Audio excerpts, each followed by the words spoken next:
SMA, it's that time of the week again. Overtakes, cold browns, crashes, we had it all. It's Leckers, and I'm Parquet.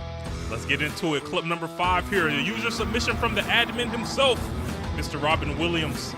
His tier 2 is Bathurst, and Puma Maverick with a bit too much horsepower into Force Elbow.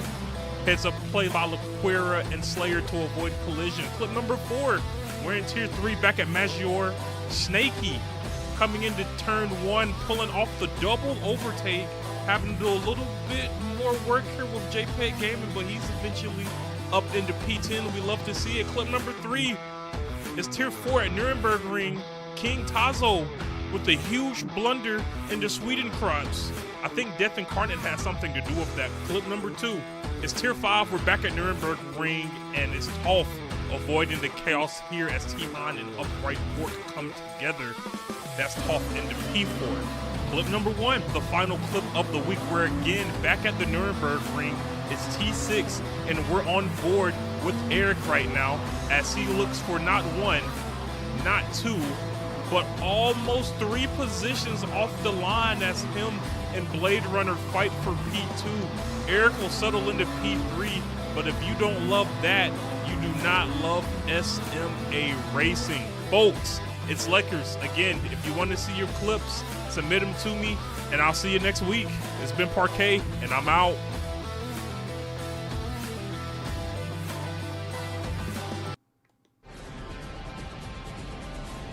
Good evening, everyone, and welcome to the SMA season finale. I'm Dana, aka Lucky Mistake, your co-commentator for the night. And honestly, I'm already in my feelings, so let's just embrace it. Tonight is huge, not just because it's the finale, and not just because the championship is on the line, but also because it marks the end of an incredible year of commentary. It's called Every Crash, Comeback, and chaotic moment with passion, humor, and the kind of energy that puts you right on the track with the drivers. If SMA 2025 had a soundtrack, it would be his voice. So here's to Flawed for the time, the effort, the laughs, and for making this season unforgettable. This is the finale. This is Tokyo East. Thank you so much. I feel rather privileged after that intro, Dana. Fantastic intro, and glad to have you alongside me today. Yes, it is the grand finale of SMA Season 2. Can't wait for this one. We're in a very unique combo with, well, you will see the race details very, very shortly, and the drivers, I'm sure, will be putting it all out on the track at Tokyo. But Dana, are you looking forward to this race? I'm really looking forward to this. Finale energy hits different, and these drivers are about to put on a show.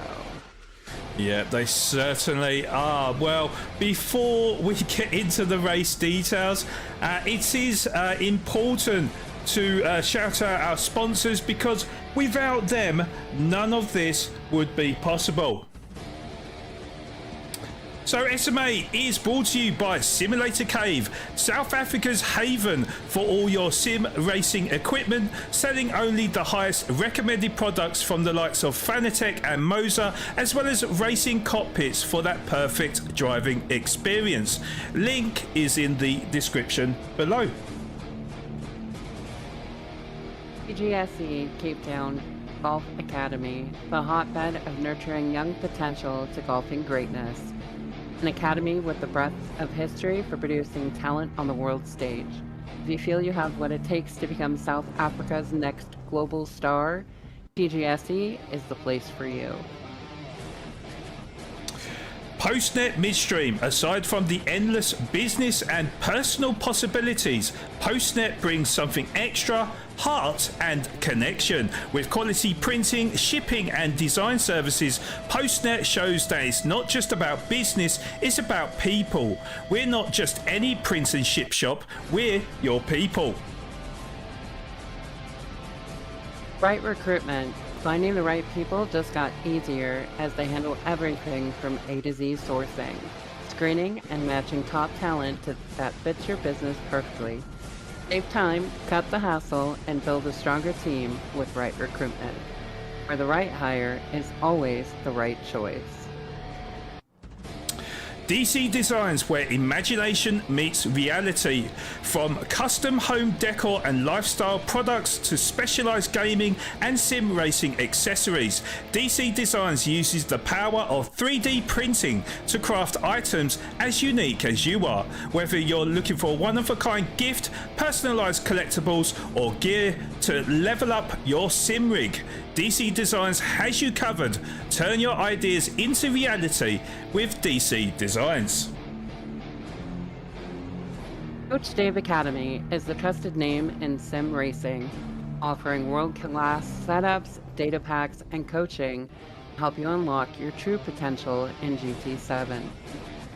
And with Delta AI, the leading GT7 telemetry app, you'll get easy-to-use race data analysis, instant tips to race faster online, and AI-powered coaching that highlights your weakness to improve lap times with ease. Compare your lap with the pros and take your sim racing to the next level with Coach Dave Academy. And Slayer Energy, homegrown in South Africa. It fuels your focus, hits hard and still tastes smooth. That's how Slayer does energy. Their motto is death to dull, and trust us, they live by it. Bold flavours and zero boredom. Slayer, crushing the norm, fueling the madness, and keeping every lap electrified.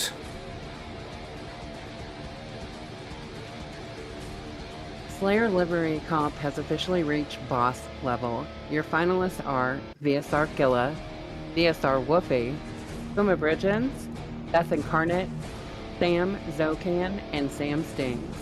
These 6 have been cooking up designs so clean, so deadly, so downright illegal looking, you'd think they came straight out of a secret GT7 black market.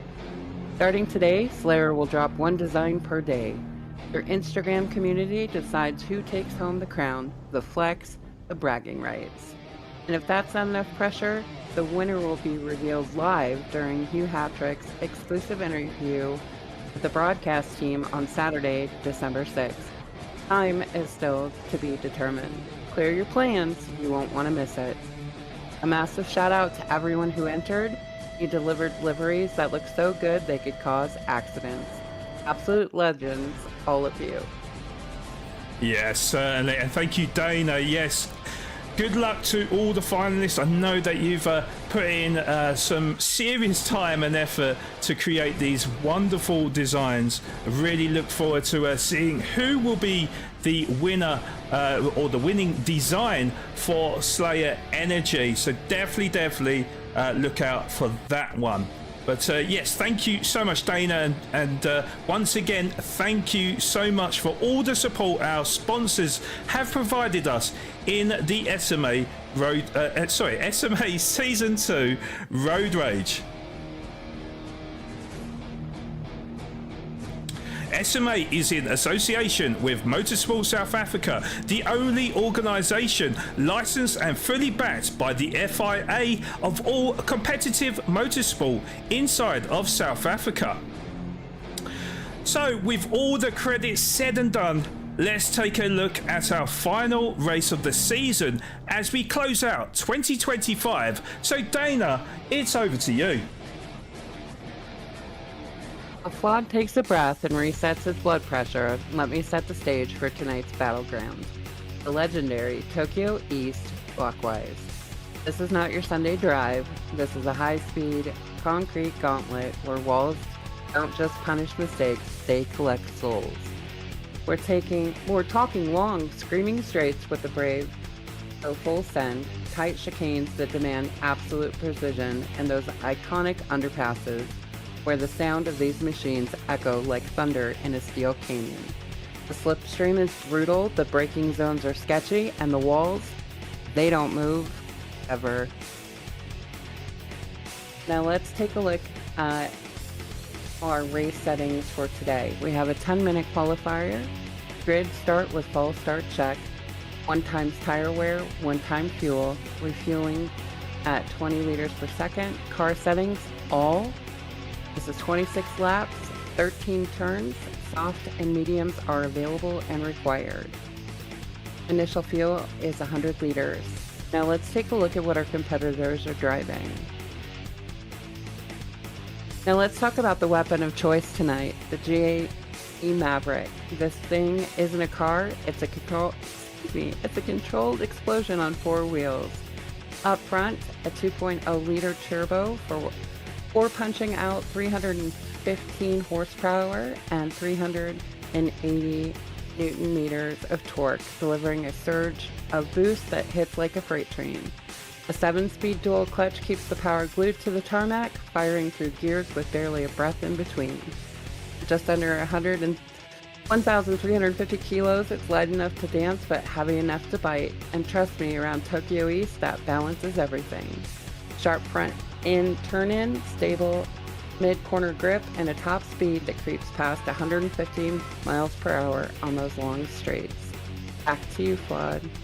Thank you, Dana, and not the easiest thing to say, but yes, certainly a very exciting car, a very a location that has lots of long straights, particularly the 1.5 mile straight through the tunnel and through to the hairpin. So yeah, it's certainly going to be a very, very exciting race. But before we get on track with the drivers, we are going to head to Parquet one final time this season, who was reporting trackside on last week's penultimate race of SMA Season 2. So let's take a recap from that race in Tier 1.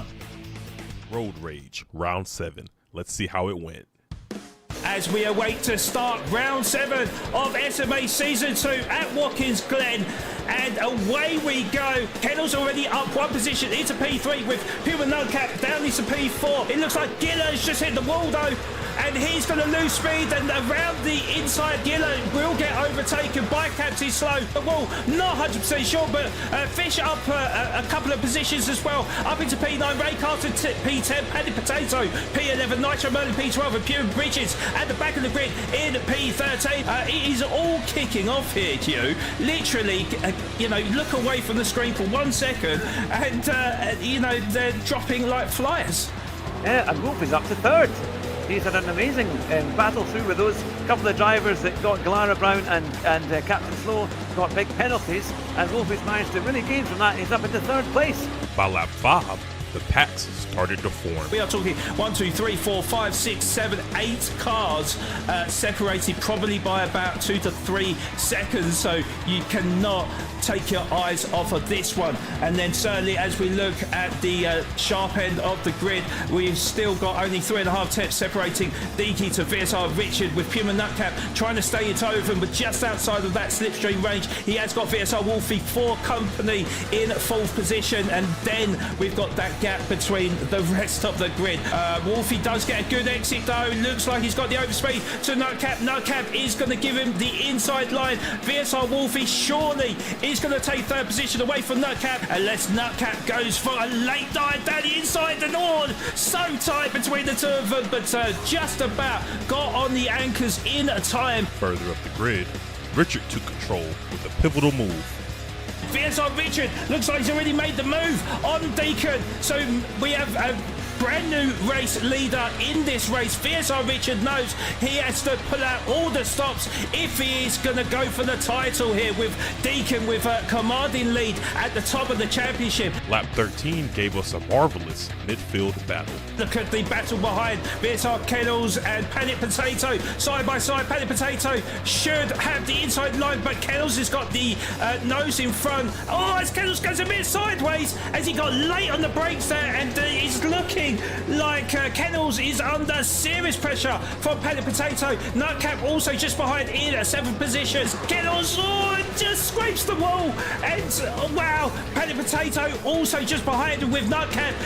Did get the overspeed, takes the inside line because Panic Potato also hit the wall there. Certainly a little bit scruffy between the two TNR drivers, duking it out for that 6th position. Panic Potato up the inside of Nutcap. Oh, there's contact between Panic Potato and the Kennels as well. The SMA never fails to disappoint on the entertainment. So here was Panic Potato Potato up the inside of TNR Nutcap. Kennels was taking his normal line. Panic Potato late on the brakes, hits Kennels, and there was Nutcap up the inside to take full advantage up into P5. Lap 20, Kennels found himself in another situation. Because he has pulled alongside TNR Nutcap.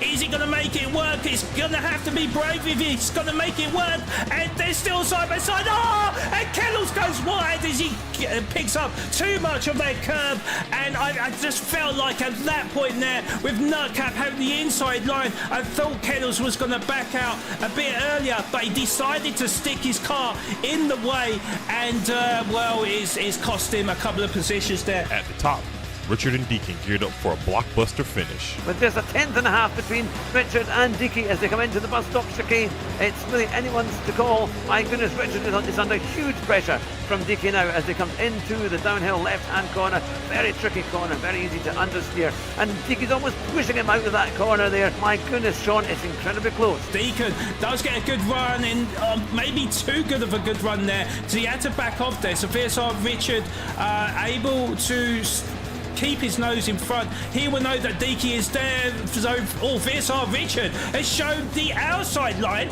So Deaky goes up the inside and he will move up into the race lead. And a little bit of a strange manoeuvre there really from Richard, because I really thought he was going to take the super defensive line. That maneuver came with a cost, as it was Deacon driving off to the championship. It's going to be TNR Deacon that wins round 7 at Watkins Glen and could be crowned champion of SMA Season 2. So congratulations to TNR Deacon, who finishes ahead of VSR Wolfie in P2 and VSR Richard on the last step of the podium in P3. Congratulations, Deacon, and all drivers on a historic season. SMA, thanks for letting me be a part of this ride. For the last time, back to you, Flawed.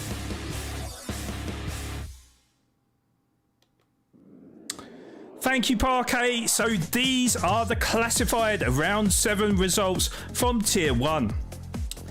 So TNR Deaky recorded yet another victory, making it 3 wins in a row and 4 in total for this season's championship.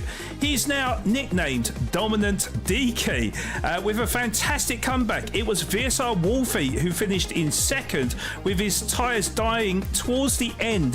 VSR Richard, who needed to win to have any chance of claiming the crown, led for half the race but sank down to 3rd by the end.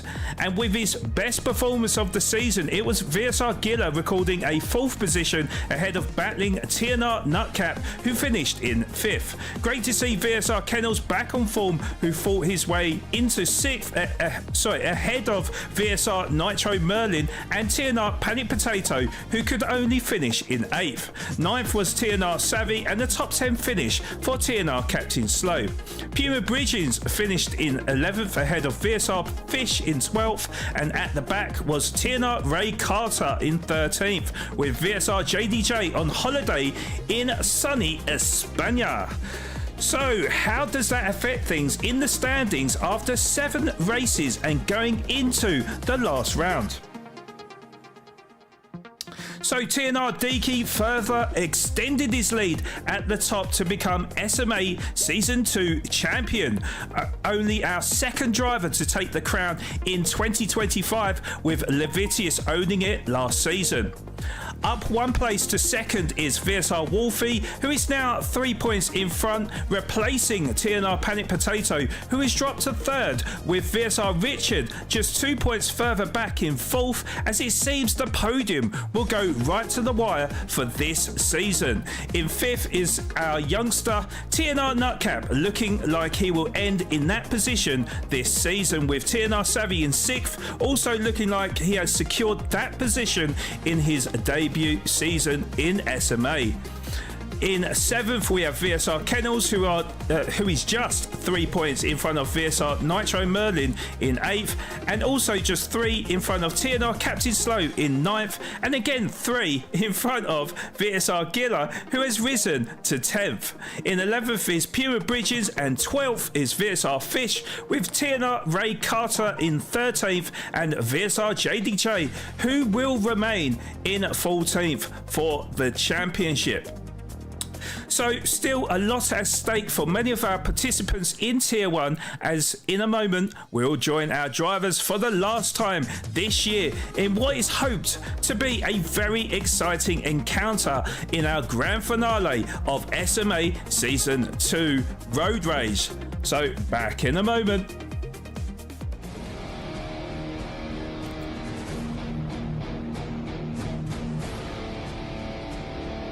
SMA is brought to you by Simulator Cave, Postnet Midstream, and Slayer, our official sponsors for SMA Season 2.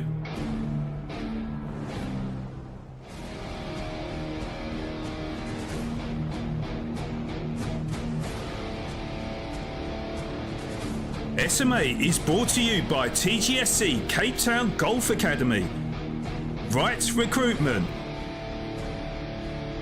DC Designs, and Coach Dave Academy, our official sponsors of SMA Season 2. Okay, so I think we've just made it just in time for the start of qualifying. It's going to be a 10-minute qualifier at the Tokyo East clockwise location in the GAC Mavericks. There we go. The start of qualifying is now live. So we will get on board with the drivers as they all are parked up in the tunnel to start this 10-minute qualifier. Yes, we have a 26 lap race here at the Tokyo East clockwise location in the GAC Mavericks. So just waiting for the green lights, and it is looking like VSR Gila is exiting the tunnel now. So of course, Dana, we know all about this Slayer livery competition that a lot of the drivers have been involved in. It does look like that the team VSR have, even though round 8 you can't enter for the competition, it closed after round 7. It does look like they're still creating liveries for Slayer, and I have to say, very nice livery. I do believe it was VSR Wolfie that's responsible for this livery, but yeah, he's done an absolutely fantastic job on that VSR livery. No, absolutely. I'm really sorry to see that this wound up on the last round, because I think this would have been a terrific entry. Probably one of the best that I've seen. Yeah, indeed, and I mean they did enter well, at least 2 or 3 fantastic liveries. I do believe there was one livery that did make it to the final, so best of luck to Team Wolfie for the Slayer livery. But yeah, this is Gilla. Sorry. And Gilla. Gilla. Oh, it was Gilla. and Wolfie both. Yeah, good point. No, I completely forgot about that, actually. Yeah, Gilla made a fantastic livery of the S2000, wasn't it? You'll have to remind me of what the name of the drink that inspired that livery. Was it Giga or something? Something like that. Or GG? GG. Yeah, that's the one. So yeah, some absolutely awe-inspiring liveries created by the whole community, and you know, we thank each and every one of you for putting in the time to showcase your talents, and hopefully you'll be rewarded with such a great design. But yes, we are in the last round of the championship, guys. So for TNR Deacon, for example, I mean, this is kind of like a free-for-all for him. He has already won the championship, so you know, the pressure is certainly off for him, and something we can see with these cars is how fast these cars are now. a bit of a unique thing in this race is that they're able to completely tune the car. So those of you that are particularly handy when it comes to tuning will be able to get the most out of these cars. But I mean, we saw speeds of up to about 380 k's, which is absolutely ridiculous in this. Well, I think it's an American muscle, isn't it? But I don't think I've ever seen American muscle go to these sorts of speeds, Dana. It is, actually. And I think they recorded, oh my goodness, I can't even remember the top speed that it had. I forget. You caught me off guard. I'm sorry. I apologise. But it certainly has got a lot of speed. Now I'm trying to think, because I don't go by Ks, I go by miles per hour. So I do believe it is roughly about 200 miles per hour, maybe slightly over that, depending on how much they've tuned the car. But yeah, as the drivers do come across the line, the first one to come across the line is VSR Giller with a 1 minute 51.5. Then it will be VSR Kennels next to come across the line. Can he beat VSR Giller? No, he's going to go a little bit slower by 0.6 of a second. Now it's VSR Richard coming across the line. Temporarily went up to pole position, but Panic Potato on pole position, then replaced by DK. I mean, we said the pressure was off, but he's recorded a fantastic time there of a 1 minute 50.8, nearly half a second quicker than his teammate. Then we've got Ray Carter up into P6 at the moment with a 1 minute 51.9. He's just over a second down on pole sitter DK. VSR Kennels is in P7. Nitro Merlin in the pits, but in 8th at the moment. VSR Fish in 9th. Captain Slow in 10th. And Savvy in 11th at the moment. Now we do still have another 5 minutes to go in this qualifying session, so still a long way to go. So not all is done for the drivers at the back of the grid. VSR JDJ, surprised to see him down in 12th position, but may have made a mistake on his first lap. In fact, I think he's just done an out lap and he's on to his main lap now, so that would be a good reason why he's down in 12th position. Looks like Puma, Bridgins and Nutcap did the same as well. So a lot to come from these drivers, that is for sure. And I'm particularly excited to see how TNR Nutcap goes on. I think I just called him Puma Nutcap again, didn't I? So I do apologise. Yeah, it's very confusing. All these drivers changing seats and moving on to different teams and stuff, but yeah, now representing TNR, and you know, we'll see if that can provide that launch pad for him to be providing better results for Team TNR. But welcome everyone in chat, good to see you. Hopefully you're all having a fantastic Monday. This is the last race of the season, so hopefully you will enjoy it, and if you haven't already done so, please do hit that like button. It will be hugely appreciated.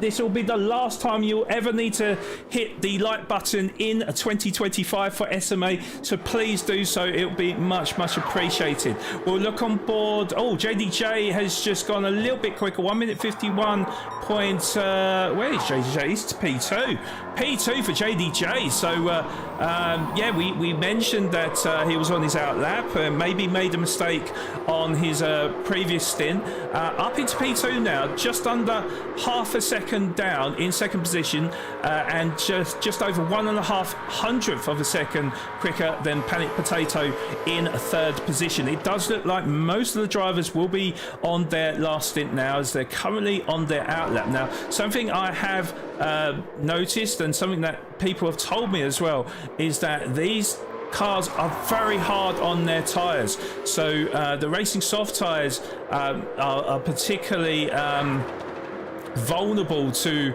the car's power.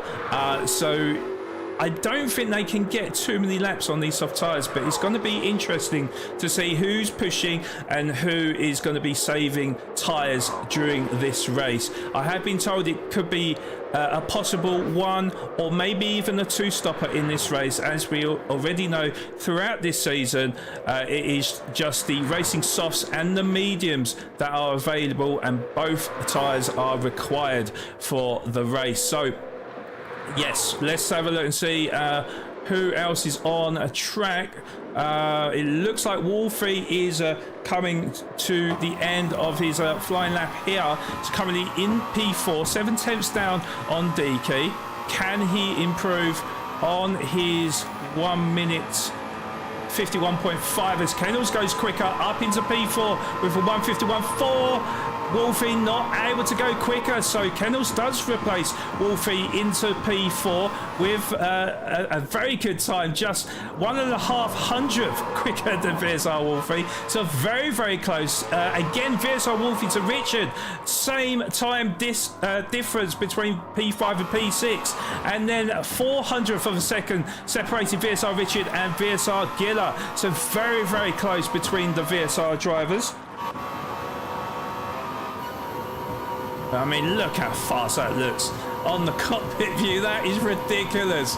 I mean, if you was playing in VR, I think I would have thrown up by now.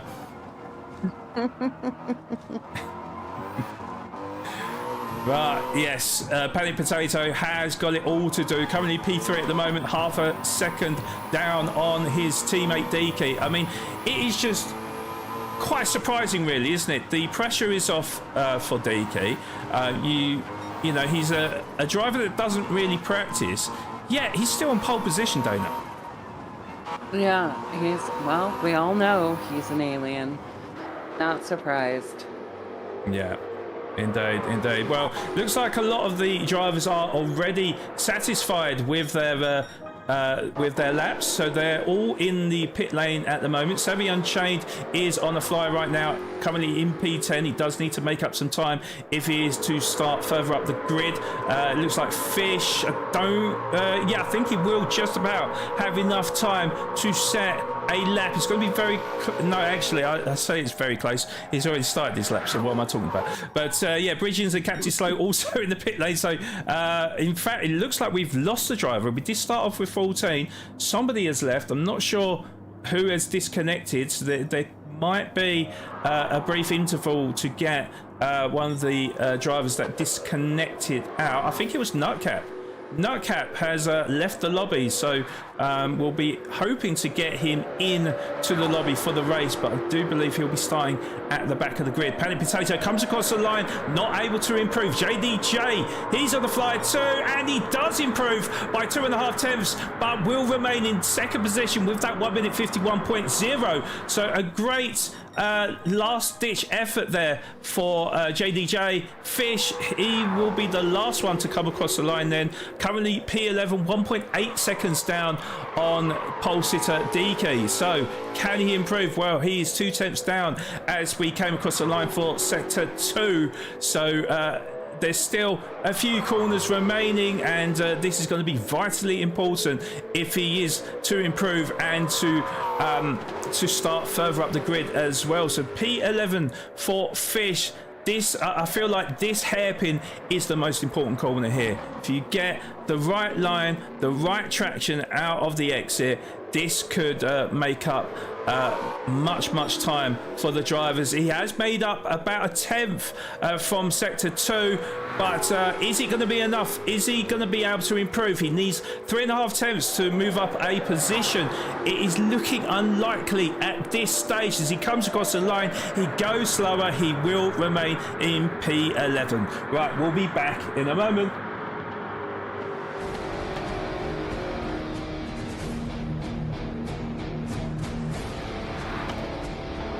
SMA is brought to you by Simulator Cave,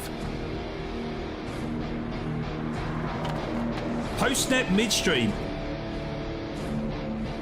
and Slayer, our official sponsors for SMA Season 2.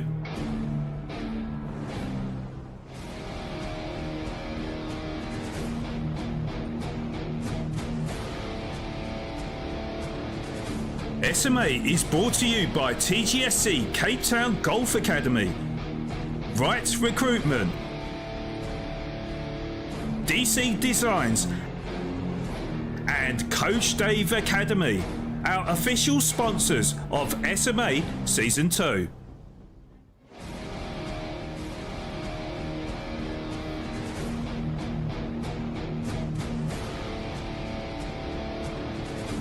SMA is brought to you by TGSC Cape Town Golf Academy, Right Recruitment,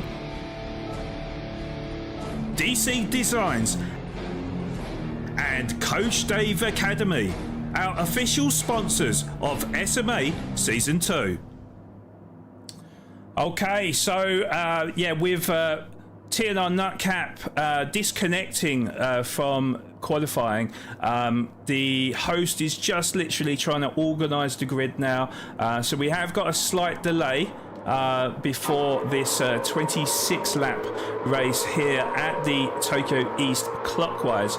So we could be waiting for another couple of minutes until the start of the race. Unfortunately, wasn't able to read out the grid, so I'll do my best here once it is all sorted out. I think they do need to come out of the pits, so I don't think I'm going to be able to read the grid properly here. But we do know that Deaky will be starting on pole position, and I do know that JDJ will be starting alongside him on the front row, and then I think the rest is a bit of a mystery to me, so I'm not really sure. But speaking of the cars out there though, I've got to say the liveries are absolutely fantastic. Now, I know with TNR Saint that he went rather basic, didn't he, with his graphic design for this week. It was called going back to basics, and I have to say I quite like that simple design of his design there. That gold and black livery. Yeah, I do cherish that one. We've got Puma Nutcap in. That is a TNR? Oh, okay. So I do know that Saint was kind of commemorating the army or the American army, wasn't it? I don't know. I'm not 100% sure, but it seems to have gone all goose there, hasn't he, with that livery? So, it's very nice though, isn't it, Dana? No, I actually do like it. It definitely gives you that camouflage Shark Week feel. I like the mashup there for sure. It looks good. Okay, but just let us know how you guys are doing, by the way, and thank you for all the support you've provided us throughout 2025. Good luck to all the drivers out there as well. I don't know if that's a signal for the start of the race, I'm not sure. Or maybe they just feel like doing some donuts on the circuit, who knows.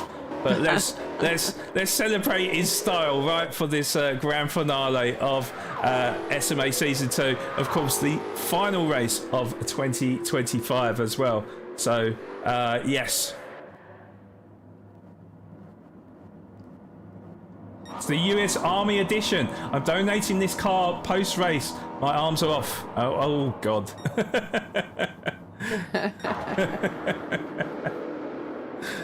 Yeah, it looks like Savvy and Deaky are in unison. They are parked on the circuit. Try and get a closer. Oh, okay. So it's a bit strange to do a drag race start on a corner, but okay. Doing something new. Why not? Yeah, why not? Why not? But yeah, let us know, for those that have joined us, let us know how you got on in the other races. Of course, the other tiers were racing before Tier 1. So Tier 1 with the last race of the season. Let us know how you got on and where that has put you in the championship as well. Hopefully, finishing on podium and claiming some great prizes for your tier.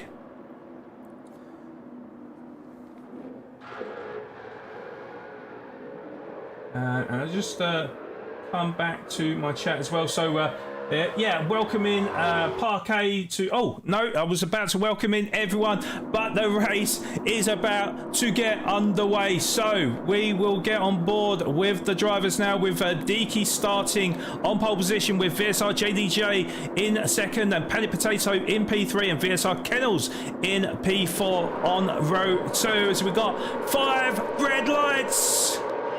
Lights are out and away we go as we start the grand finale in SMA Season 2 in Tokyo East clockwise for the GAC Maverick cars, and it looks like JDJ's got a great start already, and he's pulled alongside DK. It's definitely going to be interesting to see what kind of setup the drivers have gone for, whether they've gone for speed or gone for cornering speeds, who knows. But Wolfie has gone up around the outside, down the inside, and he's clattered into the wall. And there's all sorts of carnage at turn 1, as it looked like a gaggle of cars had nowhere to go. And this all changed at the sharp end of the grid. I'm definitely going to have to look at the race replay, because that was a little bit of a mess, as Deaky has sunk down 2 positions from his initial P1 grid start. So JDJ is leading the race ahead of Panic Potato, Deaky in P3, VSR Wolfie in P4, with Nutcap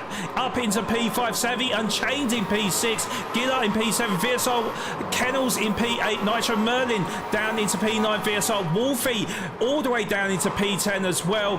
And oh my god, he's struggling with Fish. He had absolutely nowhere to go there, as all he could do was hit Wolfie up the rear there to remain in 11th position. Ray Carter P12, Captain Slow in 13th, for Puma Bridges at the back of the grid in P14. Now, very interesting to see that a range of different strategies going on, and in fact Wolfie has picked up front aero damage, so that is going to hinder his race on the opening lap of this race. So he's going to struggle down the straights, that is for sure. Nitro Merlin to the back of Kennels, and it looks like they're all on the medium tyres actually.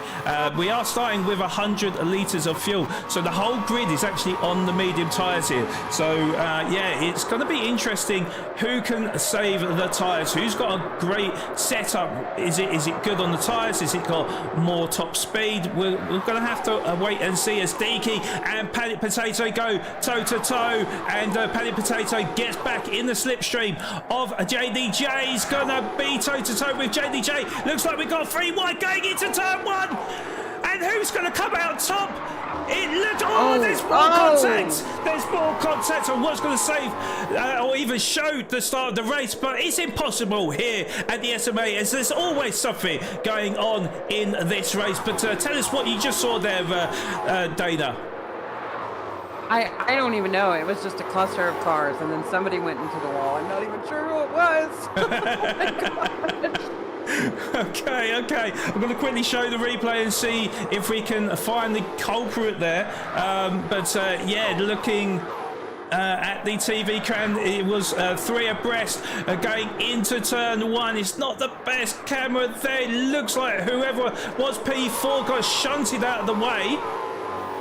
That is impossible to see, to be honest. I may have to look again, but I mean, they are a line astern as we go through the technical section of this circuit. It's so difficult to keep an eye on what exactly is going on, but certainly someone that has benefited is TNR Nutcap, who is up into 3rd position then, and firmly in the toe of his teammate Deaky in 2nd position. JDJ is still leading the race, but you got to feel for JDJ, because I think he's going to be a bit of a sitting duck down this long straight. The gap is just over 0.3 of a second, and as we look on board with Deaky right now, you can see, yes, he is He's getting the suction from JDJ as we exit the tunnel. Look at the power.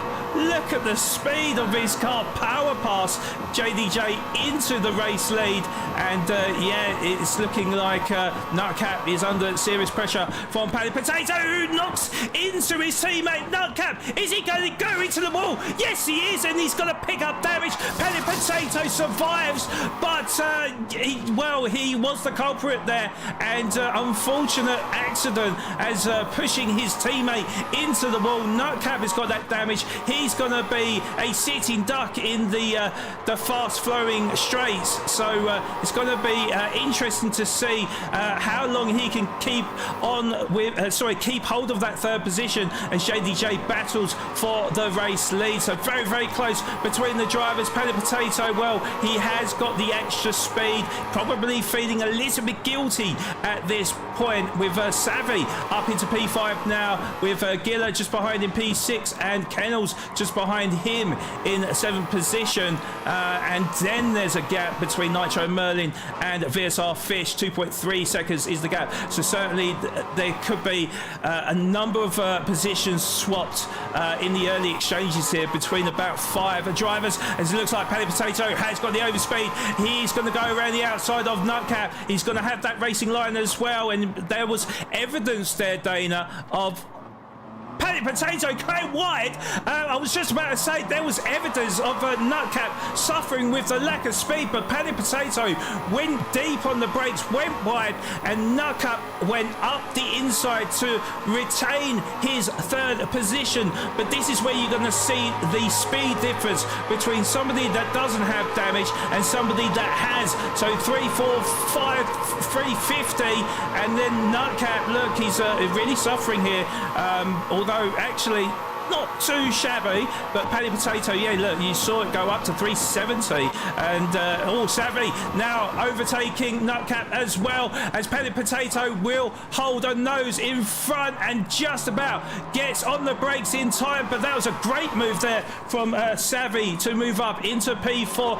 Nutcap sinking down into P5 with VSR Giller lurking in the background and hoping to take an opportunity that presents to him in 6th position. Kennels just behind in 7th, and then VSR Nitro Merlin still to the back of this pack in 8th position. So certainly very, very close between them drivers. Let's look a little bit further adrift though of that pack with Ray Carter, who is putting VSR Fish under a serious amount of pressure. Ray Carter won't be able to make the move there though.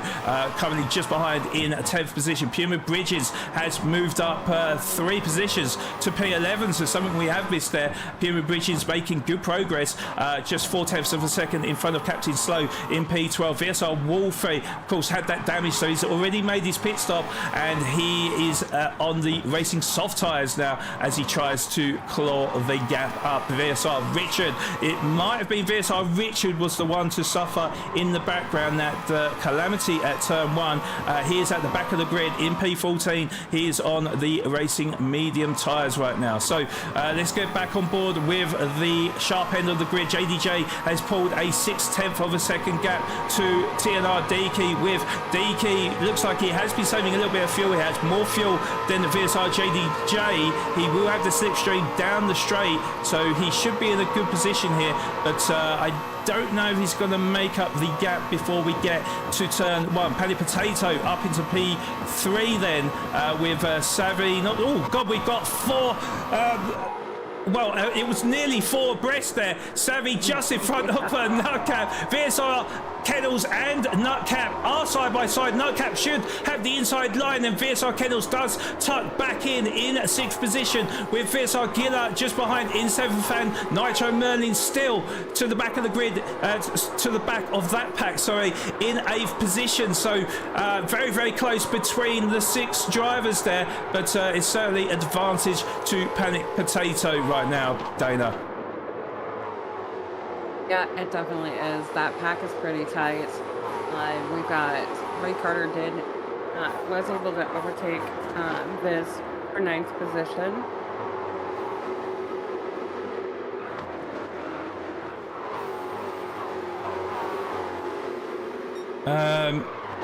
Okay, just reading the comments in chat. Is this something that you've just noticed, that the flashing of the arrow had come off? Because I wasn't aware that it was supposed to be light. Nevertheless, it is what it is, I guess. But yeah. So So was someone going a little bit slow? No, that was just going into the braking zone. Right. Okay. Okay, I thought I saw someone go very, very slow there. But JDJ is in the lead of the race then, but the gap has come down to Deaky by a few tenths of a second. And we'll get on board with Deaky now. So Deaky should have the power over speed as we exit the tunnel and go up the hill. The gap is literally coming down now. It's 2 tenths down to 1/10 of a second. But actually backs off. So I thought maybe he'll go into the braking zone and try to challenge for the race lead. Decides to back off, decides to play the patient game, and will settle back in second position. Pellet Potato is a further 1.2 seconds behind. He's still got Savvy breathing down his neck in 4th position, with Nutcap still in 5th actually, which he's doing a great job right now. But Nutcap, so it's definitely not light damage, because Nutcap, he's obviously suffered that damage for the last few laps. So doing a really good job here. Maybe recognising that, look, maybe we could save a little bit of fuel here, and make our car as wide as possible. I'm very surprised got to see VSR Kennels actually make the move on him, who is currently just behind him in 6th position. VSR Giller is currently P7, and VSR Nitro Merlin still in 8th position. Then it's Ray Carter, looks like he's already made the move on VSR Fish to move up into 9th position, as they both scrape the wall there. Lucky not to pick up damage there, because the cars are very I can't say the word. Susceptible to damage. There we go. Susceptible. There we go. Right. Yeah, I knew I was going to struggle. But yeah, Ray Carter and Fish side by side right now. Is a Fish going to take that inside line? No, he's going to tuck back in. So got on the brakes early. Didn't want to cause confusion in the hairpin of lap 6 here. So Ray Carter will stay in front of him, but knowing that Fish has got that slipstream just behind in 10th position, so he should be able to use this to his advantage, and surely he will power past him. VSR Kennels as well, P7. So Giller has made the move on VSR Kennels to move up into P6. And in fact, we saw that Savvy and Paddy Potato side by side. It looks like Savvy has had the overspeed to move past Paddy Potato into 3rd position. So fantastic move there from Savvy, timing it to perfection. Moves into a podium position then, with again Nutcap not too far behind in P5. Does make the mistake though, as he went a little bit wide and scraped the wall. VSR Giller is going to hound him down, and they're going to go side by side, but Nutcap's going to have the inside line to hold off VSR Giller for the time being. But Giller knows that he has got the optimal pace here. He should be able to make a move on Nutcap, with VSR Kennels breathing down his neck in the 7th position as well. Paddy Potato still to the back of Savvy Unchained, but they are literally bumper to bumper as we go through this turn now. But Nutcap still holding on to P5. Giller all over the exhaust of Nutcap in P6 though, and Kennels will be looking to stay to the back of them in P7 with Nitro Merlin as well. I mean, he has been in P8 all this time, but he's just waiting for that perfect opportunity to start rising up the grid. But yeah, this is a hard one to call, because we're having to stay on board with 2 battles right now. It looks like Nutcap is going to hold off VSR Giller to hold on to their P5, but Giller tries the old switcheroo.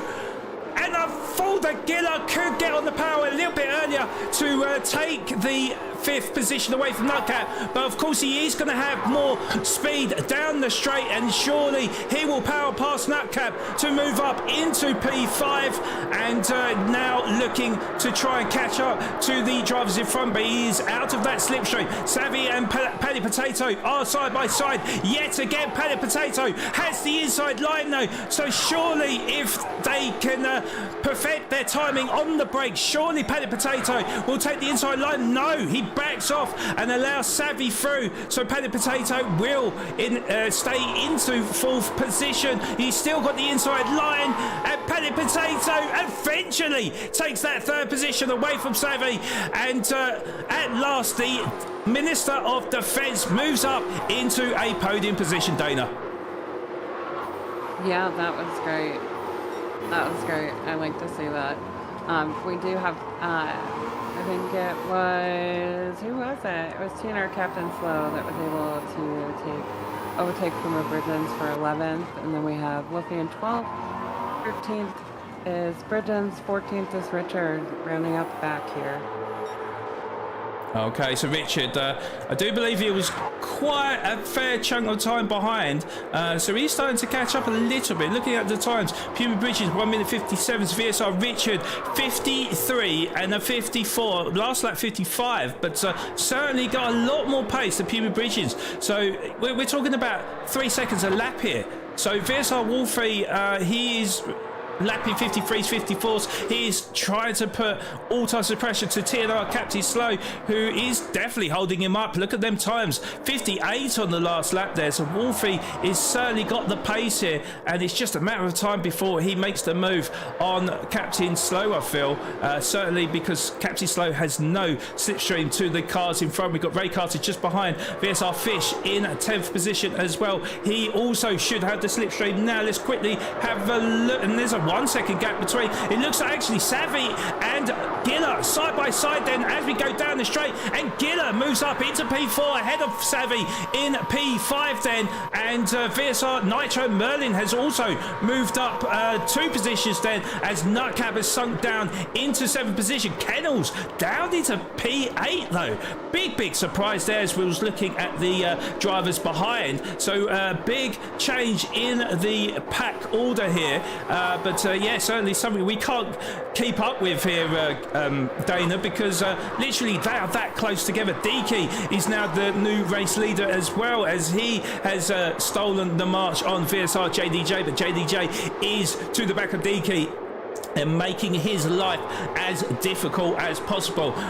Also, something I have noticed, that Panic Potato is starting to catch to the likes of VSR JDJ, where he is within a second, and in fact he's come down to about 7/10 of a second. So Panic Potato starting to get on a charge now as he scrapes the wall on the outside there, but yeah, Panic Potato still still got that momentum to keep closing in on VSR JDJ, who is in 2nd position. So this is where it's going to be crucial as we end lap 9 of 26. You can see the delta of the tyres now, the degradation of their mediums are starting to look a little bit worse for wear. So it's going to be interesting whether or not they stay out or whether or not they'll come in for new tyres. There is a possibility of a 1 or a 2 stopper, so it's going to be interesting to see what strategies these drivers will be taking for this race. Well, Deaky and JDJ do power on through to start lap 10, and JDJ pulls up alongside Deaky. I think Deaky may have just come off the power then, maybe to get back on the power in that slipstream to maybe slingshot his way past JDJ. And they are nose to tail right now, but it looks like Deaky is going to settle in for P2, and Giller up the inside of Panic Potato. Oh, he scrapes the wall though. Oh. And Giller lucky not to get damaged there, but it looked like he gained the advantage going up the inside of TNR Panic Potato, but then went too deep into the wall, and Panic Potato resumes that 3rd position then. So yeah, certainly a lot of action going on, and I've had a lot of replays saved, but I've not been able to operate them because every time I try to, something happens.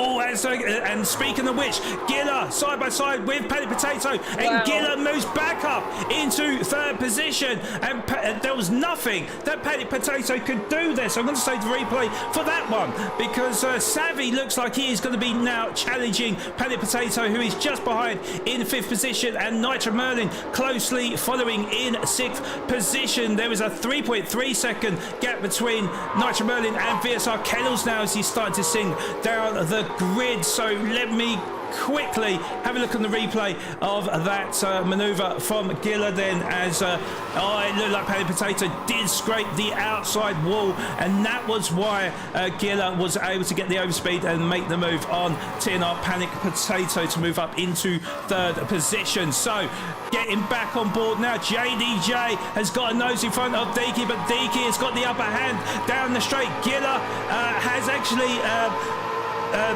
produced a bit of a gap actually to TNR Panic Potato by half a second, and Panic Potato has a 2.5 tenth lead over Savvy, but Savvy's going to have that overspeed right now. Look at the speed, 375 kilometers per hour. Panic Potato with, well, just over actually, because he was in the slipstream. He got late the brakes and into the back of Giller as he hits the wall, and Giller, well, he's just picked up damage as well. So Panic Potato having a bit of a nightmare because he's already caused 2 accidents, and Panic Potato also has got front aero damage, and it's absolute disaster from TNR Panic Potato in the grand finale of this race, as it looks like Savvy is trying to challenge Giller, knowing that now he's got damage. So Savvy should have more speed going into the turns and certainly down the straight as well. VSR Nitro Merlin now promoted up into P5 with Panic Potato down into P6. So let's quickly look on board with Panic Potato and see exactly how that happened. So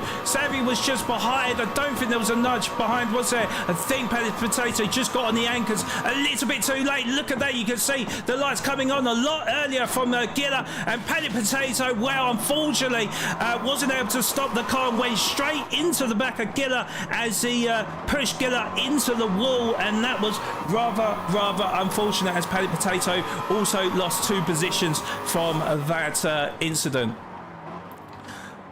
So Panic Potato, well, actually up into P5 then with Nitro Merlin side by side with Panic Potato, but Nitro Merlin should have the advantage here. Well, actually Panic Potato will have the slipstream, but you would still suspect that Nitro Merlin should get the overspeed right now, and they're going into the pits, that is why. So Giller and Nitro Merlin coming in from P4 and P6 respectively. So Savvy and Panic Potato stay out then with Panic Potato. He's got that damage, but he needs that slipstream to pull him along down the straight. And actually still has the overspeed over Savvy. So that slipstream is rather strong at this circuit with these cars, but Savvy able to hold his car just in front of him to hold on into second position. Ray Carter up into P4 now, who is 8.4 seconds adrift of Panic Potato. JDJ, well, he's already made his pit stop, so JDJ out on circuit in P5 then on the fresh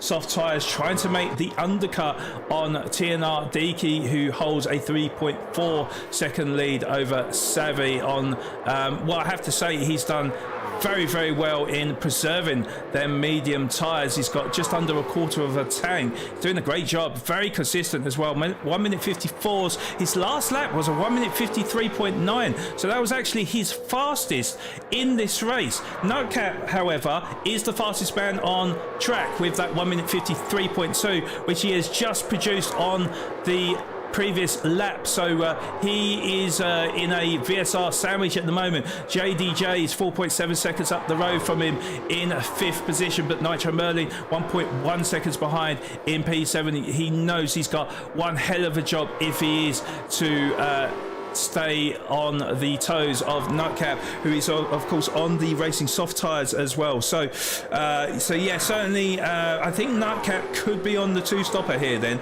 I would imagine he will do 2 stints on the soft tyres. So on lap 12 of 26, he's looking rather competitive right now as Savvy comes in from a podium then with 4% of fuel on them dying medium tyres. Very surprised to see Panic Potato stay out there, but perhaps not wanting to veer off his strategy, Dana. Yeah, I thought he was going to pit there too, just having that front end damage there, but he's still out there trying to track down Deaky. Oh, and Nitro Merlin with the overspeed there. It looked like he jumped 2 positions there to move up into P6. We'll have a look on the replay there, but it certainly, yeah, it looked like he was absolutely flying down the straight. VSR Kennels just lurking in the background in P8, and VSR Wolfie now up into P9, who is starting to make inroads up the grid. But yeah, I was struggling to get on on board there with Nutcap, who is just half a second up on Nitro Merlin. Nitro Merlin is absolutely flying right now. Let's have a look on the replay of Nitro Merlin, see exactly how fast he was going there. So it was 2 positions, because there was Nutcap going past Savvy, and then and there was Nitro Merlin with a massive speed difference to TNR Savvy. So I'm not 100% sure what happened there.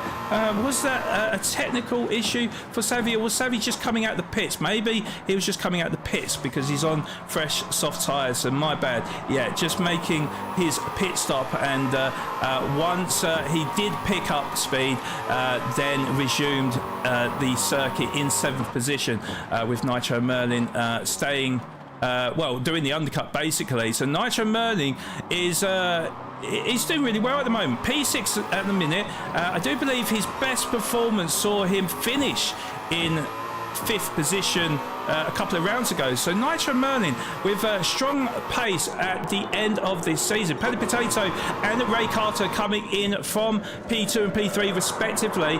We'll see how much time Paddy Potato has lost then as he comes back out on circuit in 6th position. There is VSR Kennels then, who has definitely got the overspeed. He should be able to power past Paddy Potato to move up into P6. Paddy Potato down to P7. There's Giller as well, who is closing that gap to Paddy Potato.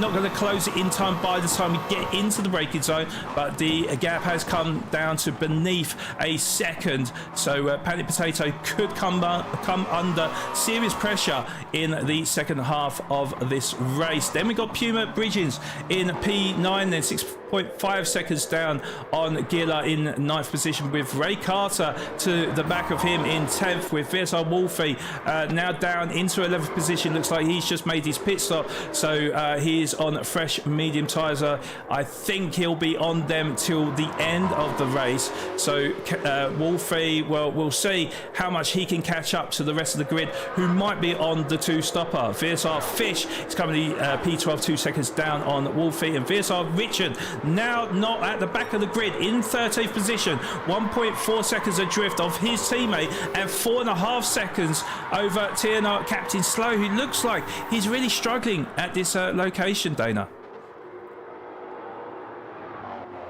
Yeah, I'm not quite sure what happened there with Captain Slow, but he definitely is struggling to catch up here. And DK has come into the pits then. 2% of fuel, and you know, saving them mediums for 14 laps. He's done a remarkable job with the pace that he had. JDJ just coming across the start-finish line now to start lap 15, and the undercut has worked because he is now over 2 seconds ahead of DK. And it's rising as well as DK gets released out of the pit lane. So the gap is now about 4 seconds between the two drivers. DK's on fresh soft tyres, but JDJ has pretty worn soft tyres. So you would expect that DK will close in on JDJ with the fresher of soft tyres. And DK's pace was phenomenal on the medium tyres. I mean, he was regularly hitting 53s and 54s. JDJ is on soft tyres at the moment. His last 2 laps was a 53.4 and a 53.6. So not too bad pace on dying soft tyres. However, I don't know if that's fast enough. DK is looking pretty formidable out here, and I think it's just a matter of time before he starts homing in on VSR JDJ. Savvy is just in front of Nightcap. Nightcap has made up 2 positions then, up into P4 with Nitro Merlin just behind. In P5, we're going to stay on board with this one because this looks tight between the 3 drivers as Nightcap goes a little bit wide. He's lost a bit of speed, and there's VSR Nitro Merlin to go down the inside to move up into P4, yeah, a bit of a rare mistake from TNR Nutcap there as he sunk down the position, but still in a good position, still in that slipstream train. But Nitro Merlin must be licking his lips to hopefully hound down Savvy and Jade and take that position away from him, Dana. Yeah, absolutely. You know, I'm sure Nutcap's kicking himself right now for that one. We know he's really hard on himself when it comes to little mistakes like that. Yes, indeed. And yeah, guys, those that are in chat, thank you all for coming in, and do make sure that you hit the like button if you are loving this race, and also as well, because Nutcap has just come in to the pits, so he had dead soft tyres, so that does make sense. So he'll be losing many a position, but yeah, please do hit that like button. It'll be hugely appreciated. And also as well, if you're new to the channel, please smash that subscribe button. This is our last broadcast of 2025. We'd love to end 2025 with a bang, so please hit that subscribe button for us. But yeah, certainly the race has been very close. It's been very intense. You know, for a lot of the drivers, this should have been a relaxing race, but here in the SMA, they don't believe in relaxing races, Dana. No, definitely not. Not here, not ever. And Nutcap has been released on circuit into 10th position. He's on the medium tyres. He's got to make them medium tyres last 10 laps. So we'll see if he can do it. But he's got Puma Bridges in front, who has been consistent, but consistently not the fastest. And he is going to have to pit at the end of this lap. So I think he'll be going on to the soft tyres next. I'm not sure. I'm pretty sure. I don't know, actually. We'll see. Let's see if I've judged that right or not. But Puma Bridges, yeah, currently P9, but he's going to be losing a ton of time with Nutcap now closing in to Puma Bridges, who is, well, it was 2 seconds, now down to a couple of tenths of a second here. Nutcap could even make the move by the time we get to the hairpin. So as Nutcap goes to the inside, Puma Bridges gets on the brakes earlier, and Nutcap takes that opportunity with grateful hands and moves up into 9th. So VSR Wolfie 5.6 seconds down. So with Puma Bridges now having to pit at the end of this lap. Sorry, Dana, what's going on? Pan Potato just put down the fastest lap, overtook VSR Nitro Merlin and Savvy Unchained to go into P2. Okay, so VSR Nitro Merlin 3rd and Savvy Unchained 4th. I've just saved the replay, so we'll see exactly how that transpired as I was looking down the grid there. So yeah, let's get on board with Planet Potato there. So there we can see they went 3 abreast down the straight. Planet Potato originally from P4 and went through the middle of the 2 to move up into 2nd position. 2-for-1 move there, and absolutely timed his braking to perfection. And well, I mean, look, unfortunately, you know, he is not within grasp of the drivers in front. In fact, why is he in 2nd position? Where's JDJ gone? What? Oh, JDJ. Okay, so JDJ has made his pit stop early then. Okay, that's interesting. Okay, so JDJ down into P6 then. He's going to stay on the medium tyres for the rest of the race. I didn't see that one coming, actually, Dana. I knew that he had to pit again, but I didn't see him going onto the medium tyres there. So Deaky has the race lead, 7 seconds adrift of Planet Potato. Now, I do think Deaky may need to stop again. I don't know. I mean, guys, let me know in chat, you know, how long these soft tyres could last. Because Deaky, we know he's a bit of a tyre whisperer. He survived on the medium tyres for, I think it was 15 laps, wasn't it? Which is phenomenal. So, you know, with 8 laps remaining of this race, surely his soft tyres are not going to last the remainder part of this race with 8 laps to go. So I think he may have to stop again. I think he may have to. We'll wait and see. But Planet Potato's trying to fight off 2 drivers, and it looks like Nitro Merlin has got the inside line to move up into 2nd position. And you take your eyes off for a moment, and something happens. It looks like Nitro Merlin has got the overspeed and moved back past TNR Planet Potato. As it looked like he went a little bit deep there. I'm going to save the replay to see exactly how that happened. But yeah, certainly very, very tight between the three drivers as they squabble for that podium position. It looks like Paddy Potato is going to hold off Savvy Unchained to stay in front of him in third position. Savvy Unchained will have to look for another opportunity if he is to claim a podium for today. But let's have a look and see exactly how that all happened there. So there we go. Paddy Potato was just in front, and then they went side by side. So it looked like Savvy had the overspeed. And then when we look at Nitro Merlin, who performed the old switcheroo, went for a gap that opened up on him on the inside, and he said thank you very much as he took that position away. It's probably not the best camera view, to be honest. I might even get back on board with that maneuver from him. So let's look on that one. So there's Savvy there.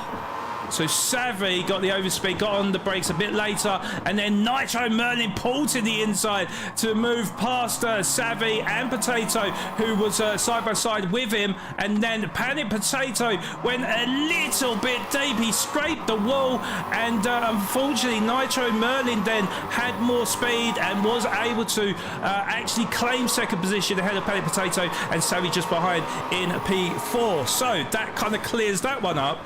But yeah, Nitro Merlin still holding on to that second position. Paddy Potato still in third. He does clatter on the wall there, which is definitely not going to help his cause, and lucky not to pick up damage. But looking at the tyre situation, well, Nitro Merlin's on the medium tyres, and Paddy Potato and Savvy are on the soft tyres, and they are falling off a cliff as well. So they're just going to get slower and slower. So this is a great position here for Nitro Merlin, because we've never interviewed VSR Nitro Merlin.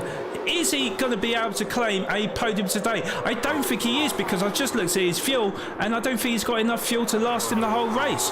I don't know, could be wrong, but it's not looking likely. Deaky's got more fuel than him.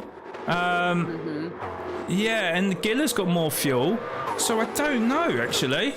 It's going to be touch and go. This is certainly going to be touch and go. But yeah, Nitro Merlin never finished on a podium. So, you know, if he was to stay in second, this will be his best ever result in SMA, period. So Savvy up the inside of Paddy Potato, and looks like he's going to move up into a podium position with Paddy Potato lurking in the background. Maybe not the smartest thing to do, because Paddy Potato will be firmly in that slipstream now, and well, just well, we'll have to see, because Savvy has got a lot less fuel. So it's unfortunate being a broadcaster where we can't actually see exactly how much fuel they've got. It's kind of like a guessing game to us. Yeah, but surely they wouldn't have dropped a clanger here. Surely they will know about their fuel situation, as it looks like Paddy Potato has just swept in front of Savvy to move back up into third position. So definitely squabbling between the two of them. But yeah, you can see with these two drivers, though, there's barely anything left on them soft tyres, as it looks like Nitro Merlin is starting to pull away now, and you can see the flashing of the fuel light there. So I'm pretty sure they're going to have to pit very, very soon. Deaky is currently 9 seconds in front. You can see now that his soft tyres are starting to burn down, so I'm pretty sure he's going to have to pit quite soon as well. Savvy still just behind Paddy Potato as he does scrape the wall. Then we've got Giller in P5. Now Giller could be in a good position here. We have got 6 laps remaining. Again, it's going to be touch and go whether or not he's going to make it to the end of the race here. JDJ, however, one person we do know that will get to the end of the race. He has got half a tank of fuel, and also he has got pretty fresh medium tyres. So this is going to be so tight, and there is only a 16-second gap between JDJ and TNR Deacon from first to sixth. So yeah, this is going to be so tight, I think. With Nutcap, well, he's 10 seconds adrift, but with other drivers having to pit, he could come into the final. And Deaky does come in from the race lead. 9.3 seconds was the lead over Nitro Merlin, but it looks like he's coming into the pits as well from P2, Paddy Potato in P3, and Savvy in P4. So Giller will be staying out, I do believe. So he will come across the line, and it's looking like, well, he's going to have the overspeed to Deaky. So it looks, oh, who's that on the inside? That is JDJ, and JDJ comes flying past the pair of them to move up into the race lead, but Giller has inherited second position ahead of Deaky, who re-enters the circuit into third position once he did pick up that speed. So yeah, that was a bit of a surprise. I didn't see that coming from JDJ. I didn't realise he was that close to Giller, but yeah, JDJ is now the new race leader. It looks like Deaky's going to power past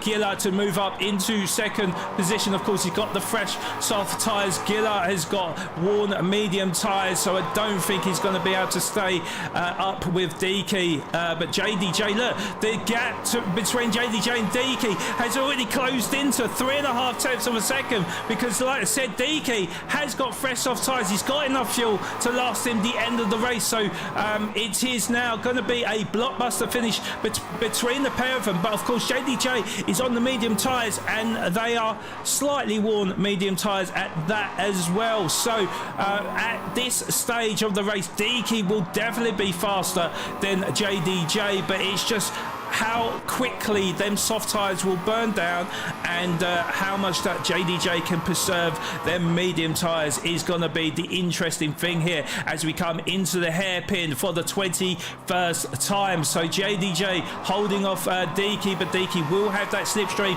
as we go down the straight into the tunnel now, and with just under 2/10 gap between the pair of them, Deaky will be favourite to pull past him. Maybe you know, a bit of a strategy going on here by Deaky, as he probably did short shift a little bit. Giller comes in from third position then, so he will sink down the grid. But yeah, it looks like Deaky getting on the power in time. He will power past JDJ. He will be showing the outside line though. JDJ has got the inside line, and as they draw up alongside each other, who's going to be the latest of the late breakers? It's looking like JDJ is going to hold on, but Deaky with the old switcheroo times his move to perfection and moves to the inside to claim the race lead ahead of JDJ. Dana. Wow, that was incredible to watch. They keep you on your toes for sure. Absolutely. Indeed they do, and I'm going to have a look on that replay, because that was a fantastic move. That was absolutely fantastic. You saw there was barely an inch between them, but Deaky performing the old switcheroo. JDJ on the outside. Deaky switched from the outside to the inside, and that was perfectly timed. That was a textbook overtake from Deaky, and now it's going to be interesting to see if he is going to hold on to the race lead. He's already gone purple through Sector 2, so he's certainly a man on a mission right now. The gap is already 1.5 seconds between Deaky and JDJ. Deaky knows that he has to push at this point with the fresh soft tyres. JDJ has got quite worn medium tyres, so we'll see how long he can hold on to their medium tyres, but the gap is widening and widening. Panic Potato is in third position at the moment, just in front of Savvy Unchained in fourth. Nightcap has risen up to fifth. Nitro Merlin down the inside though of Nightcap. I don't know if that was the cleverest thing to do there, because surely Nutcap will come back with a vengeance, knowing that he's got the slipstream to Nitro Merlin. So Nutcap firmly in that slipstream now. Nitro Merlin is out of that slipstream from the cars in front, so Nutcap should be able to power past Nitro Merlin to retake that fifth position. You know, I'm hearing calls of too soon, Junior, and yeah, that is certainly what Nutcap is doing now as he powers past him to move back up into P5. Nitro Merlin, although, will be aside with him on the outside. Nutcap should have the advantage here and should be able to hold on to that fifth position, just to try and hold his nerve, and look like Nitro Merlin stuck at nose up the inside, but did back off. So maybe thought, you know what, I would try a cheeky move on the inside, but maybe it wasn't fair enough. So did back off, and Nutcap gets to fight to live another day as Nitro Merlin cuts back at him, and Nutcap affords him the space, and Nitro Merlin does move into 5th position. So yeah, a bit of a cat and mouse game between the two drivers, and yeah, we definitely got a battle going on from Savvy to Panic Potato, trying to get the last step on the podium. The gap is 6/10 of a second between them two. JDJ is now 2 seconds behind DK as we end lap number 23 with 3 laps remaining. So DK, well, the tyres are starting to heat up, they're starting to burn down, but it looks like you know, if he can be the tyre whisperer we know he is, surely he is going to claim the race victory. As yes, Savvy got very close to the back of Panic Potato, but they are probably as wide as they have been for the last few laps. The gap is about 7.5 tenths. The gap between Nitro Merlin and Nutcap is now 2 seconds. So what has happened to Nutcap? Should we have a look and see? In fact, it was already done by the hairpin. So we need to keep an eye on Savvy, because the gap was 7.5 tenths, but we know the slipstream is very, very powerful. And as we approach the break zone, it looks like Savvy, did he just back off there? I think he just backed off, not confident that he was going to make the move in time on Panic Potato, but certainly has closed the gap to within a couple of tenths of a second. Panic Potato is going to make his car as wide as possible.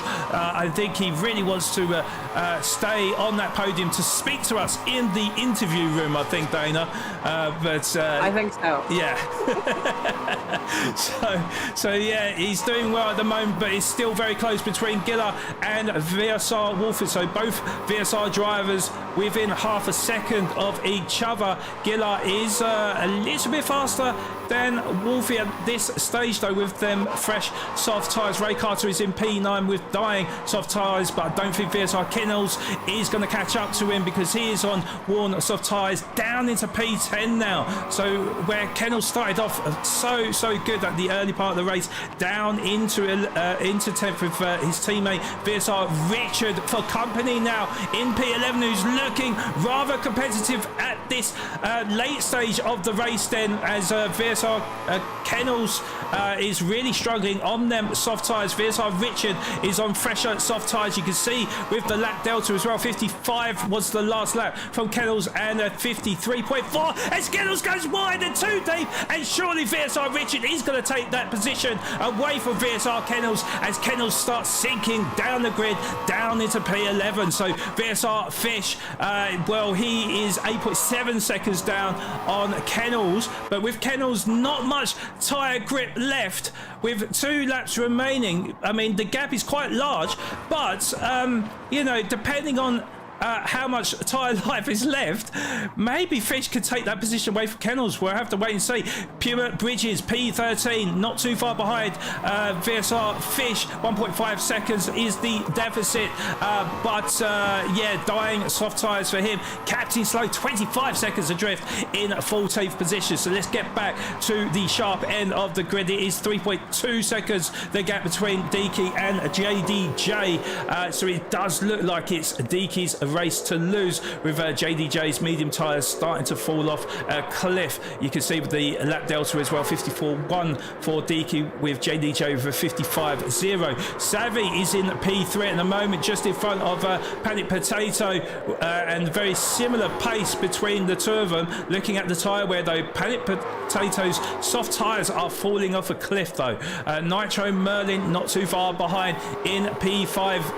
52.8 was his last lap time as well. So just 2 tenths off of our fastest driver on circuit, which is VSR Giller, with that 1 minute 52.6, who is just 1.2 seconds adrift of Nutcap in P6. So yeah, it is certainly very, very tight between these 3 drivers. I think this is the closest battle we've got on circuit right now. Dana, tell us about these 3 drivers. Oh, well, Yeah, they're definitely very close to each other and battling it out coming up here on the last lap. So it'll be interesting to see. I think Nitro Merlin's got a little bit of his nitro left, more so than Savvy and Oh, Nitro Merlin! And here they go, side by side. There we go, and Nitro Merlin powers past the two of them as he moves up 2 positions up into P3, and both of them were sitting duck there.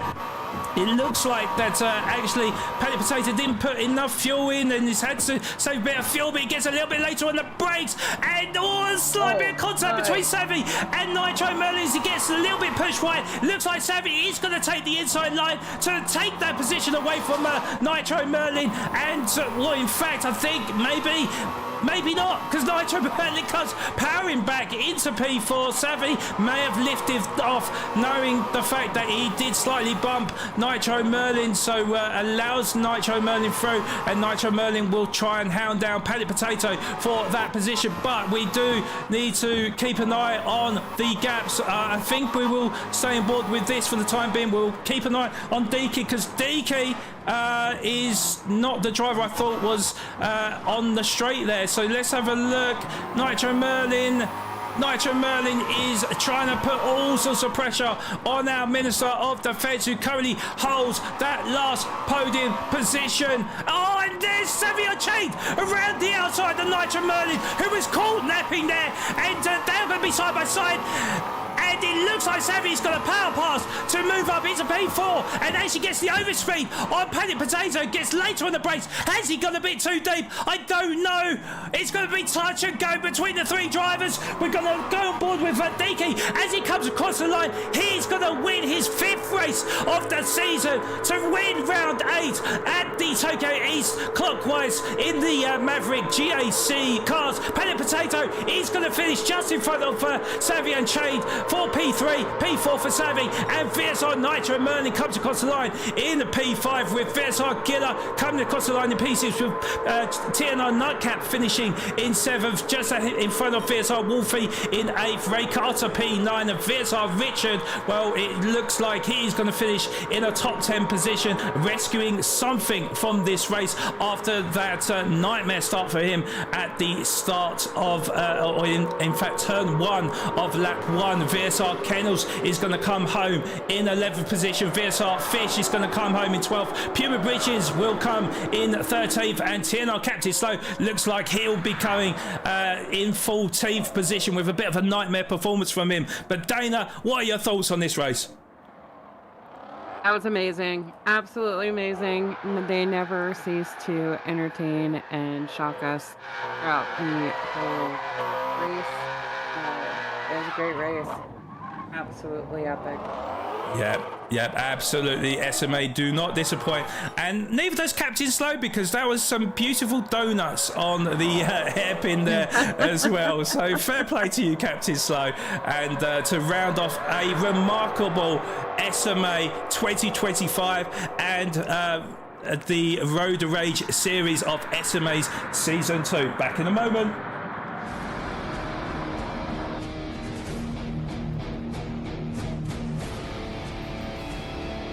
SMA is brought to you by Simulator Cave,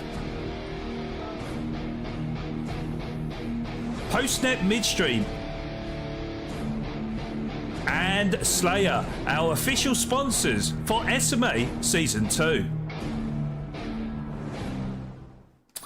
Okay, so yeah, what a rip-roaring induced race we've just watched here in the SMA. It was Deaky that came across the line first to record his 5th win of the season, his 4th win in a row as well.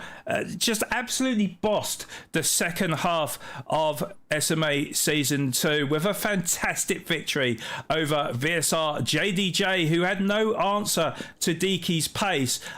Nevertheless, a great performance from VSR JDJ. He will have to settle for that second position. And great to see 3, TNR Panic Potato back on form as well, who was nip and tuck with his teammate Savvy Unchained and VSR Nitro Merlin, who performed a brilliant race as well. It was a cracking battle between the 3 drivers for a big part of that race, but it was TNR Panic Potato who grabbed that last elusive podium position. So we will get to interview TNR Deaky, VSR JDJ and TNR Panic Potato in a few minutes time. Yeah, Savvy Unchained with P4, VSR Nitro Merlin in P5, and then it was VSR Gilla in 6th position. Got the fastest lap time, but we don't get anything for the fastest laps. P7 went to TNR Nutcat with a good fight back, but may well be a little bit disappointed. However, you know, with a bit of a kerfuffle with teammates, unfortunately picked up damage, and that was the highest he could produce in the end. So 7th position for TNR Nutcap. Then it was 8th position for VSR Wolfie. Again, it was a great comeback from him.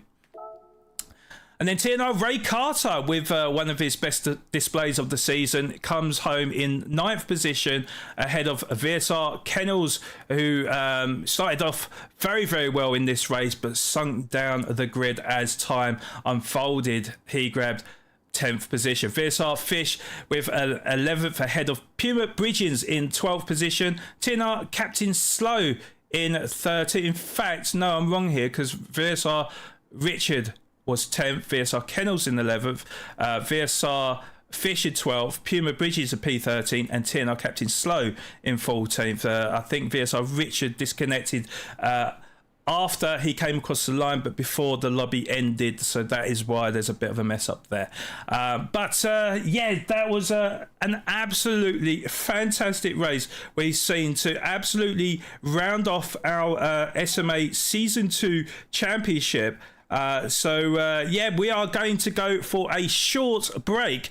However, stick around as I have a video to showcase just some of our memories of SMA throughout 2025, and when we come back we will be getting the thoughts of our podium drivers in this final race of the championship, as well as a special interview with our SMA promoter Robin Williams. So don't go anywhere, we'll be back soon.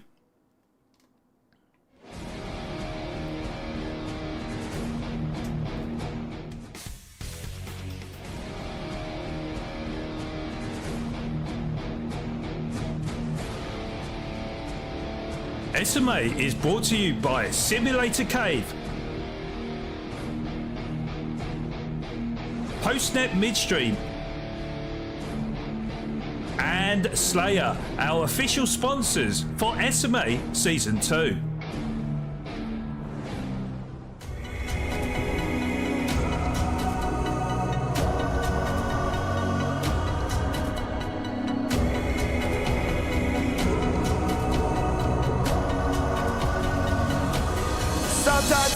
He continues.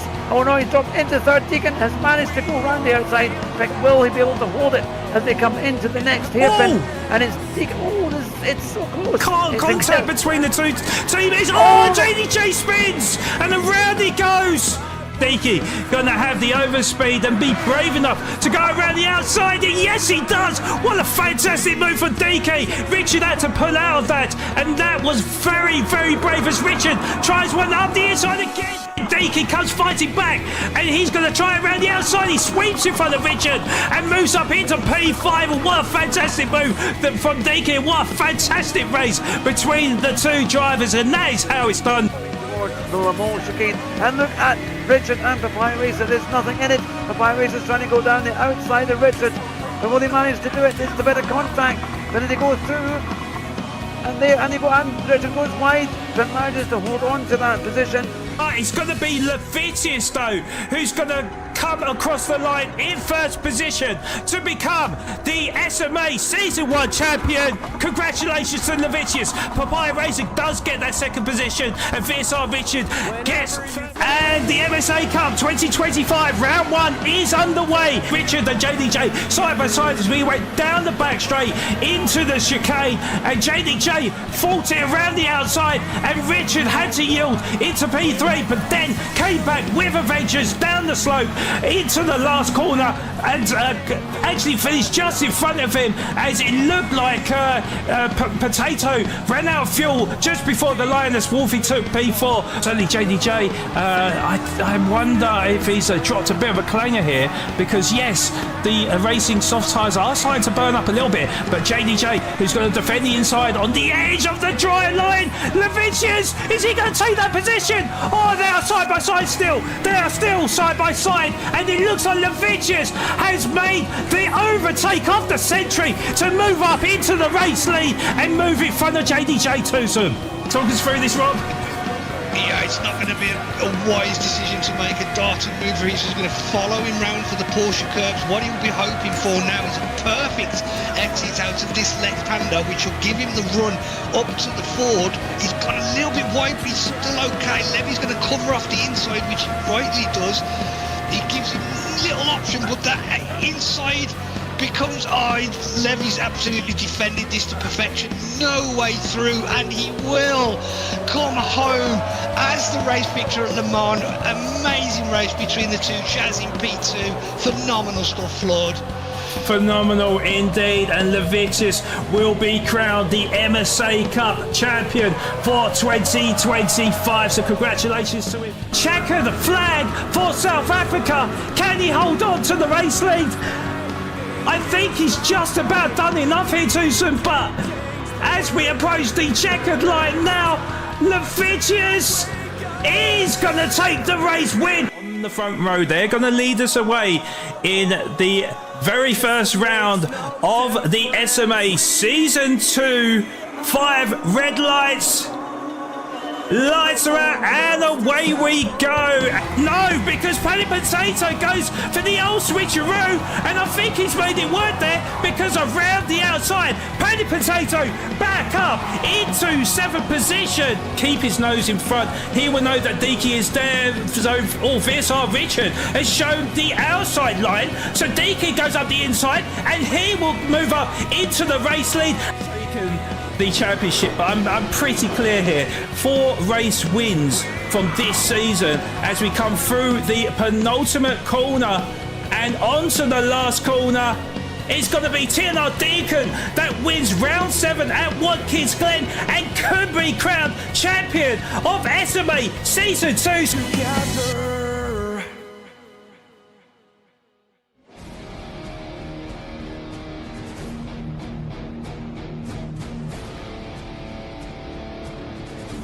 SMA is brought to you by TGSC Cape Town Golf Academy, Rights Recruitment,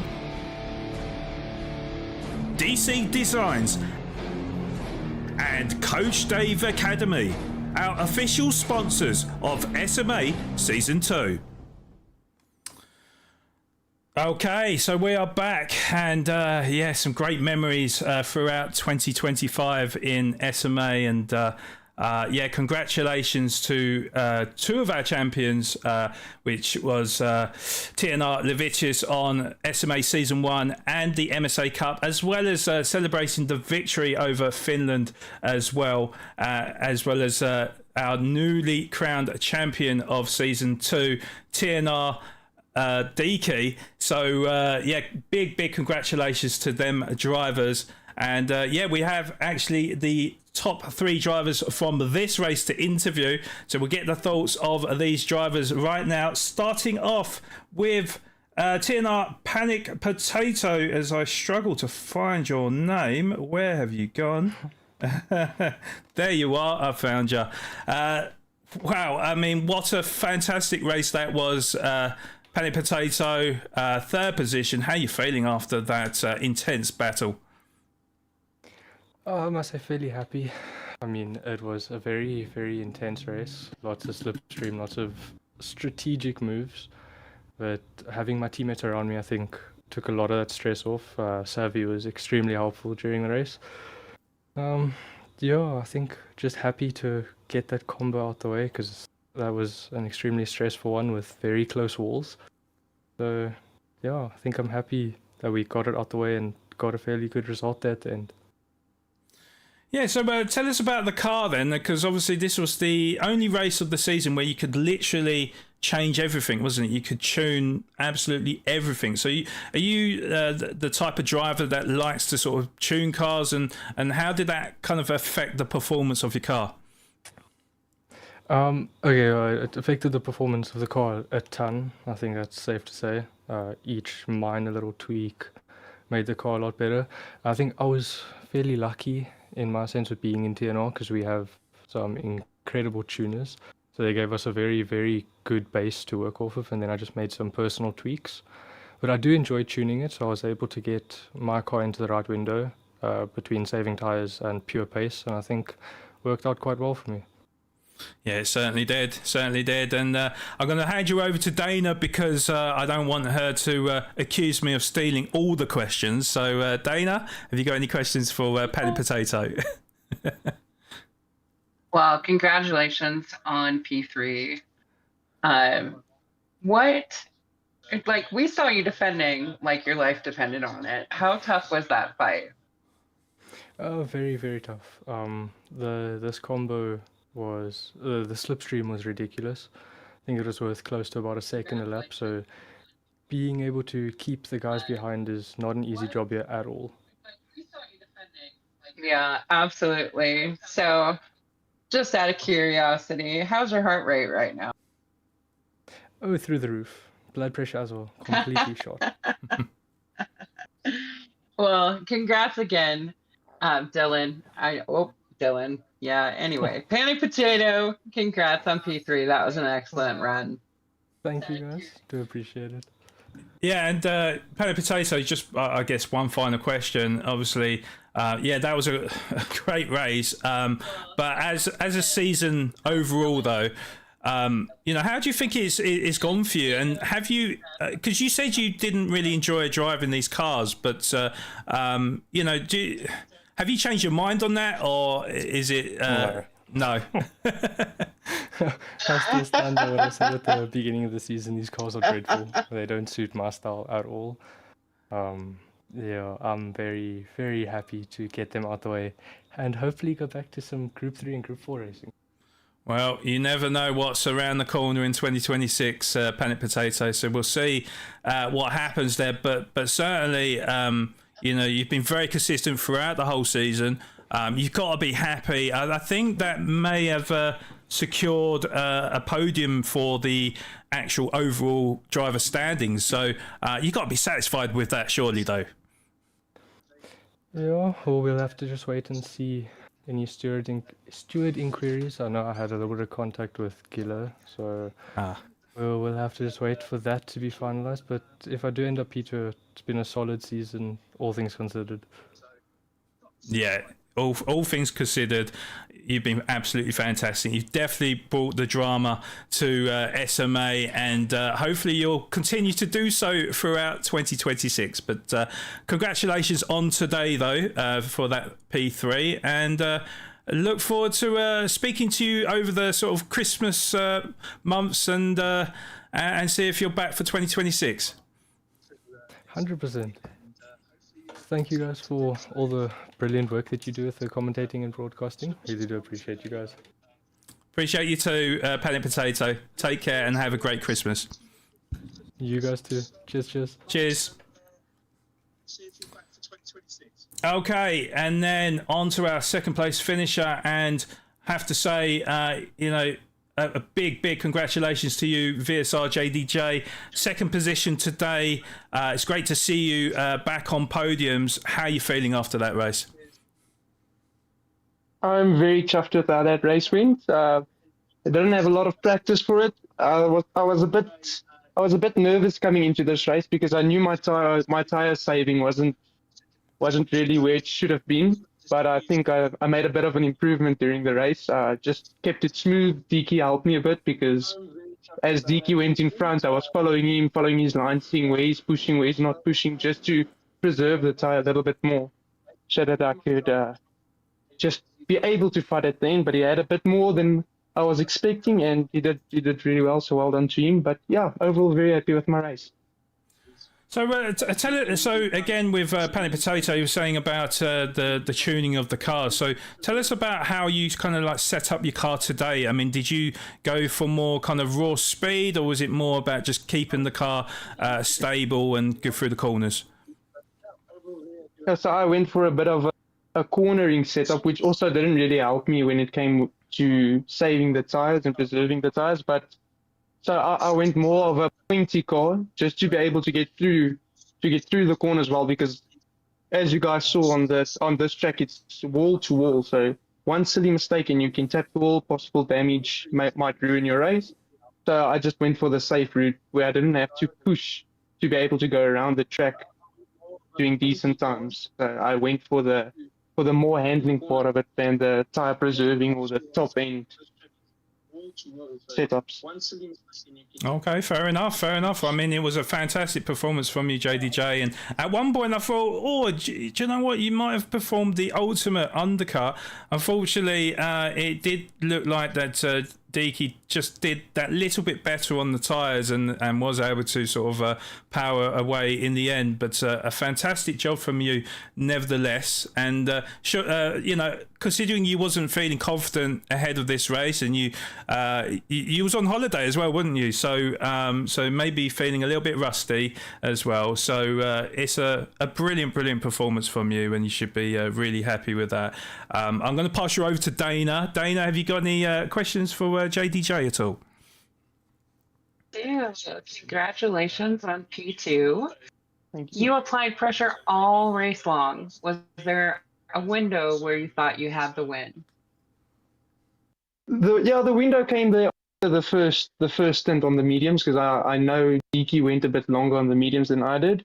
So I thought maybe by pitting a little bit earlier, maybe I could have got the undercut. But I wasn't at that stage. I wasn't sure about what Deke's strat was, and I wasn't really sure what the strat options were. I knew this one was working for me because extending on the mediums, knowing they're much easier to preserve than the softs. I decided to go longer on the mediums or do a double medium stint. But yeah, after that first stint, I thought maybe the race was on, but seeing that delta dropping very slowly, not enough for me to feel positive enough to actually be able to beat him, because I knew I was going to be ahead of him after the last bit, but I knew I was on the softs, and I know how quick Deke can be. We saw it over the course of the season. So yeah, I had a little bit of hope there in the first stint, but after that I knew Deke did a masterclass. Yeah, absolutely. But you did a great job. It's great to have you back this season in Tier 1. I hope you had a fantastic time on your vacation. And I'm going to pass you back over to Flawed. Thank you very much. Thank you, Dana. I forgot to turn my mic on there. I'm a professional, right? Actually, I was looking at the comments in chat, and I think it was TNR Blixham said, "Can JDJ sing us an end of season song?" Oh no, the Beeb. I'm very expensive, so if you can show me the wallet, maybe. Good answer. Yeah, he's expensive. So yeah, no, that's a great answer there. And yeah, JDJ, obviously, yeah, maybe in terms of the overall season, perhaps didn't quite go for you, but you must be so happy with your end of season performance. Yes, that was what I was actually hoping for. I was hoping to actually maybe just have one last chance on the podium, because the season had its ups and downs. The first two races didn't really go my way, and I lost a bit of faith or hope. So after maybe I think I took one race's break, and then I decided to continue again. So I started back in pool 3, went up to pool 2. Our opening came up in pool 1, and I got invited back in. And yeah, these last 2 races were quite nice. I felt quite competitive, so ending it with a podium is probably the best I could have asked for. Maybe the win, but podium will do just as well. Yeah, I don't think Deaky was feeling generous enough, was he? But nevertheless, it was a fantastic performance from you, and like I said, it was great entertainment as well. You know, we stayed on board with yourself and Deaky for big parts of the race, so you did absolutely fantastic, and definitely shouldn't be too disappointed with it. And as I said to Panic Potato, really look forward to seeing how you get on next year, because we will have Robin in the interview booth shortly, so we'll get an insight of his plans for 2026 in SMA. So hope to have you back in SMA for 2026. You will see me. Definitely, you will see me. Awesome. Okay, well, we'll make sure you get a good rest and enjoy your Christmas, and we'll definitely look forward to seeing you in the upcoming events in 2026, JDJ. Thank you very much, and thank you for the stream. I think that's probably the only thing I enjoyed more than the race. Going back and watching the stream, the commentating is phenomenal, and it's really nice being able to look back at it being so professional and everything like that. So just want to say a big thanks to you. Thank you for Dana. Dana? Is it Dana? Yeah. You got it. Dana. So just also a huge thanks for you coming through, and thank you to Robin and all the admin for making this possible. It's very enjoyable. That's very kind of you. Thank you. I mean, as I always say, we try to honour you guys out on circuit, because you certainly provide the action. So thank you for all the entertainment you've provided for us in 2025, and super kind. You're going to make me cry, JDJ. I'll sing you a song. Don't do that. Yeah. Oh, good. Thank you so much, JDJ, and we'll speak in 2026. Thank you. Have a nice one. You too. Take care. Bye-bye. Okay, so that was the thoughts of them two, and then to our SMA Season 2 champion. I'm so emotional right now. Certainly finishing the season in style with the race victory. TNR Deacon, your 5th win of the season. How are you feeling right now? Well, I think I'm feeling relieved. That it's finally done and dusted. It's the championship's over and I won. So yeah, I'm feeling happy. Oh, great to hear. Yeah. So obviously with this round, it's definitely an unusual car and track combo, and of course you was able to set up your cars. So we know that you don't normally practice too much. You may have done a little bit of practice, who knows? But obviously trying to set up the car, is this something that you enjoy doing yourself, or was there a kind of team strategy or team sort of tuning?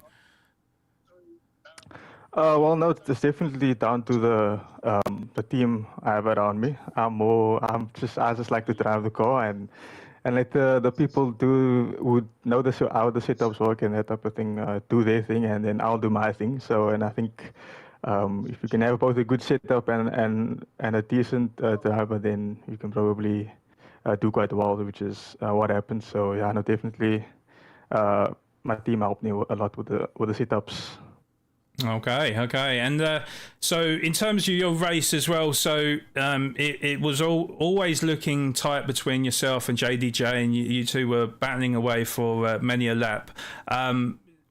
In terms of like your strategy on the tyres, because this was like one of few races where the tyre wear was a little bit of an issue on this car. So tell us about your strategy going in. Was it something that you had kind of pre-planned, or was it something that you had to sort of change up during the race on them sort of circumstances?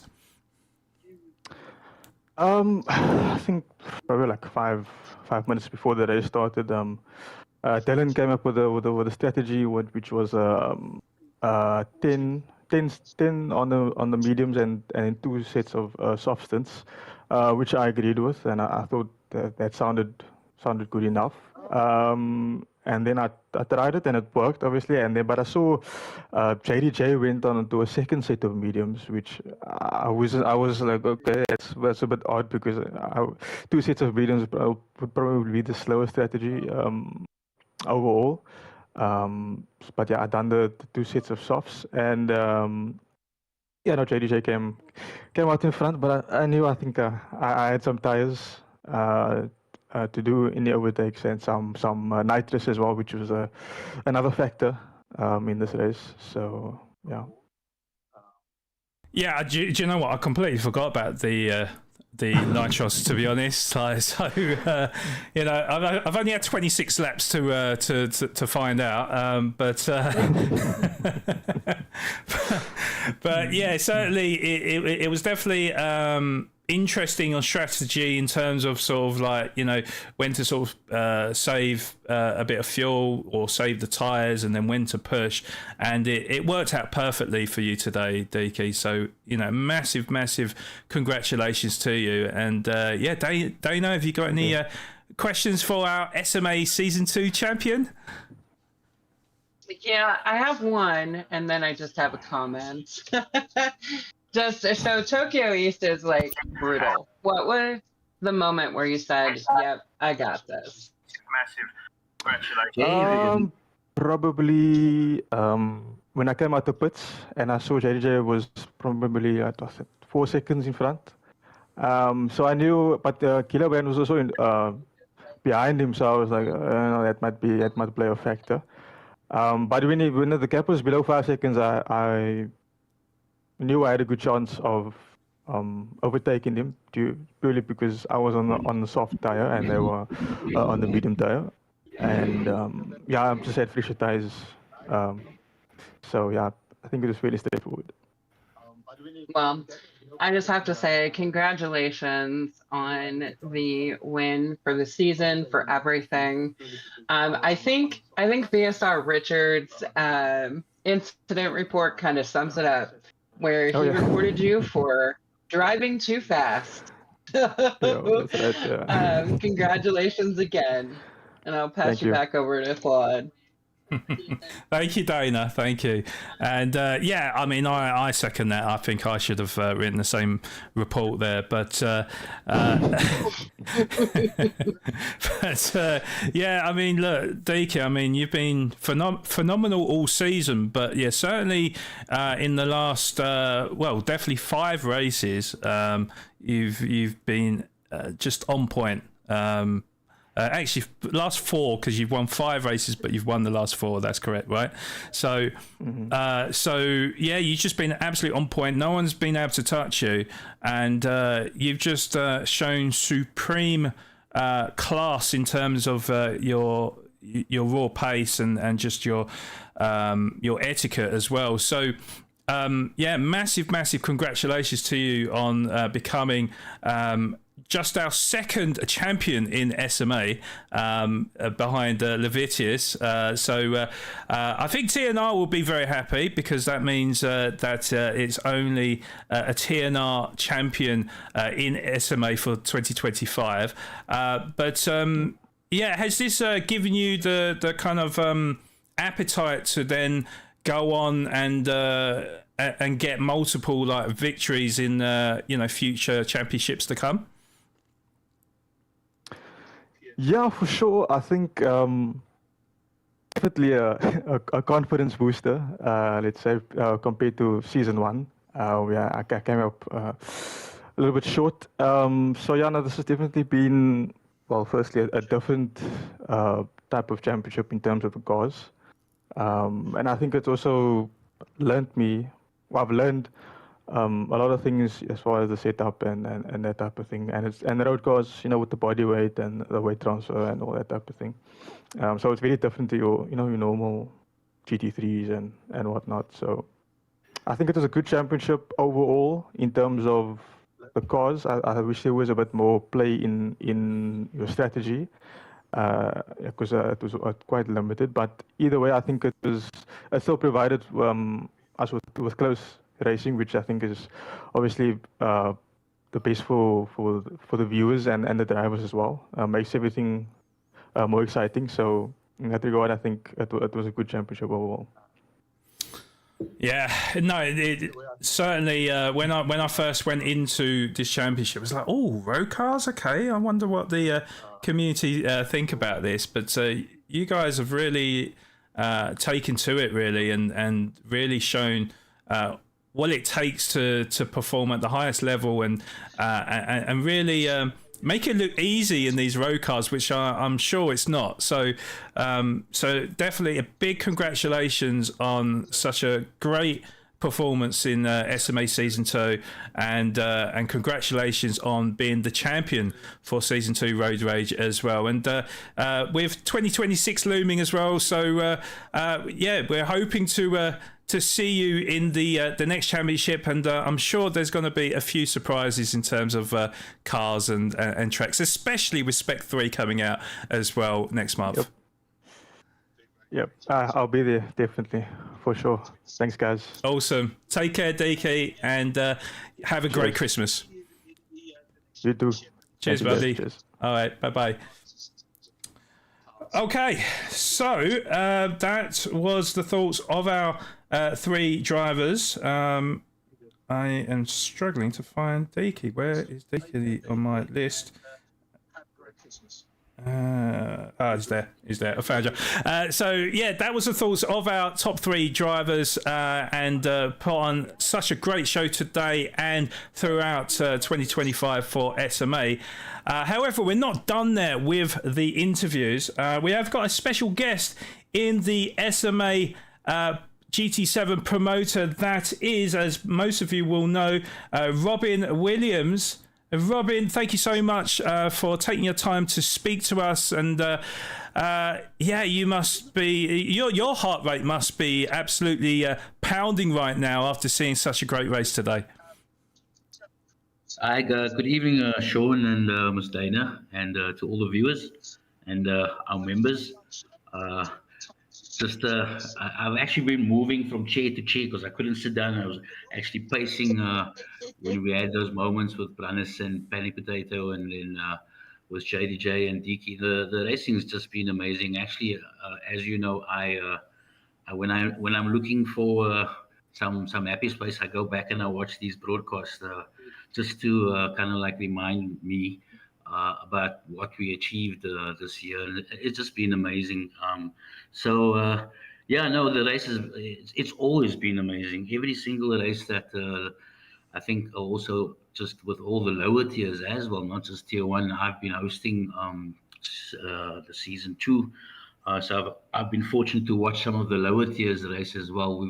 We've really got a awesome community of drivers that are starting to understand the clean racing and the competitiveness, and you know, it's just great to see the community grow. So yeah, very, very stoked about the race tonight, and congratulations to Deacom.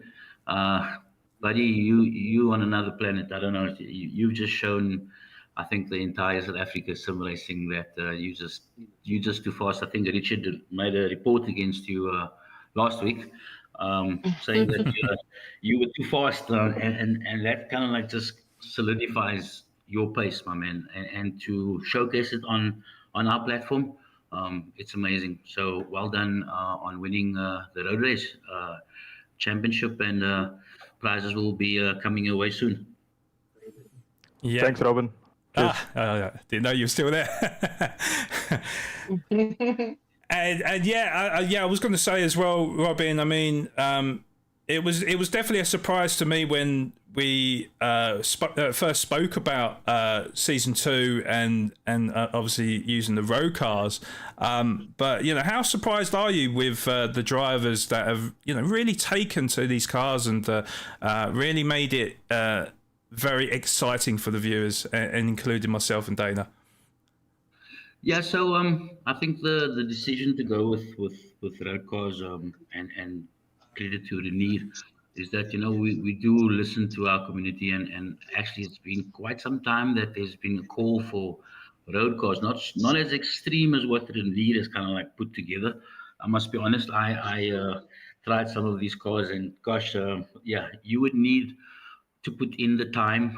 You'd need to be committed, and I think that just shows. I'll give you an example. TNR Jet, my buddy Sean, when when the season started, he said he just hated these road cars, and if I've watched his season, and he's just put in the time and he's put in the effort, just like most of our drivers, and it's just amazing to see that. As a community, we could overcome these challenges and learn new things in the game. So credit to all our drivers that stuck it out, because we actually just got a message yesterday from one of our members saying that, nah, he's not doing this race tonight. It's impossible. He just can't understand the car. And then you watch the stream and you watch these guys race, and it's just like hats off to everybody to have taken the challenge and put in the time. And it's just amazing to see the commitment from the community. Yeah, well, that's why they are the pinnacle of South African drivers in GT7, and regularly compete against some of the best in the world as well. So yeah, hats off definitely has to go. On that note, yeah, a shout out to Liam. I was fortunate enough to watch his manufacturer cup race at Red Bull, and that was in top split against the best in the world. He came fifth, and there were quite a few other drivers as well. Even some dude. They were, I was watching quite a few streams of the South African drivers, and it's clear as day that there's a place for us in World Series racing, and that is kind of like why SMA is pushing these boundaries to get us there, and it's just amazing to see that we have the talent, Nutcap Junior, coming out of nowhere, and just it's just crazy to see that we have this ability to race amongst the best in the world and to fly that South African flag. And I think SMA is definitely going to continue to push down that direction to get us into and it's probably going to take a while, but we got to start somewhere. So it's really looking promising for 2026. There's a couple of things I wanted to discuss about that, but just going forward, all our members just believe in the process of us getting our accreditation by FIA, which means that we will then be accredited to go and challenge for these World Series events. So yeah, just a big shout out to all the drivers, and to Liam for winning that, for coming fifth. That's a huge achievement. Really, really stoked for him. That was a good race. Yeah, absolutely. Yeah. Big congrats to everyone that competed in the GTWS races, and certainly with Levitius as well. So obviously, Robin, you have just touched on it with 2026 in mind. So tell us about what we can expect from SMA in 2026, and what is the end goal for you as well? So the admin team, obviously, our goals for 2026 is to obviously further our relationship with Motorsport South Africa. We've got FIA watching us in the 2026 year, and hopefully that by 2027 we will have a FIA accreditation through Motorsport South Africa. But more importantly, we've got the Africa Cup, which is coming up in January, which is I think that's probably going to be for SMA one of the proudest moments to actually host that. And I know for a fact that it's going to be a great event. I think it's also opening up our borders and getting other drivers in and competing our pace against the rest of Africa. I'm pretty much sure that we'll win that championship, but it's going to be exciting times. And then we're also going to be having the MSA Cup as well. And then we've got, I'm not going to mention too much, and then we've got a new endurance championship, a Masters Endurance Championship. And then we've also got our Manufacturer Cup, which I'm excited for. We had it a couple of years ago. We guys got a choice of cars, and we will most certainly be doing that in 2026. And then we've got the rematch against Finland coming up. We've got another few international. It's quite a huge calendar for 2026. I think it's going to probably be the biggest push that we've ever done as long as we've been running leagues. So 2026 is going to be extremely exciting. And I can't wait just to get into a normal GR3 instead of a road car and race with South Africa's best drivers. I'm really excited about 2026. Well, I love the confidence, Robin, about the Africa Cup, saying, "Well, you know, I expect South Africa to win it," and and also as well. We've got Liam and DK, we've got Wolfie, and we've got JDJ. If you look at all these guys are world class drivers. Yeah. You know, and I will back them 100%. I will go to the depths with the South African team. Very, very proud of them. They're really a good bunch of guys. Very, very competitive, as all South Africans are. Sometimes we have our good moments and our bad moments in the races. You know, a league never runs perfectly. It's a racing league, and there will always be incidents. But at the end of the day, the racing's great, and I think everybody has a mutual respect for each other, and that's great to see in the community. Yes, and also as well, you touched on the rematch of the Finland International, Yes. and of course last time out we performed admirably. I don't know what the overall result was, but I'm going by the fact that Levicius came first, and that's all that matters. So, and we know about Finland. They've got some world class drivers from themselves, particularly a GTWS finalist as well. So. You know, you must be so proud of what South Africa achieved even this year. So if you, for example, to give you a good idea of where South Africa is in sim racing, if you look at Mami Khan, for instance, Mami Khan's been running the Quali Kings Championship, and she's just done an amazing job. But if you look at the times that the guys are putting in on the dailies, for instance, no doubt at all that our drivers are world-class drivers. We just need to apply ourselves. We need to provide a platform for them, so that we can send our drivers and go and compete and fly our South African flag. There is no reason why South Africa cannot be involved in Olympics, in World Series events, in FIA esports events. Look, we just need to keep pushing and doing what we're doing. We have the drivers.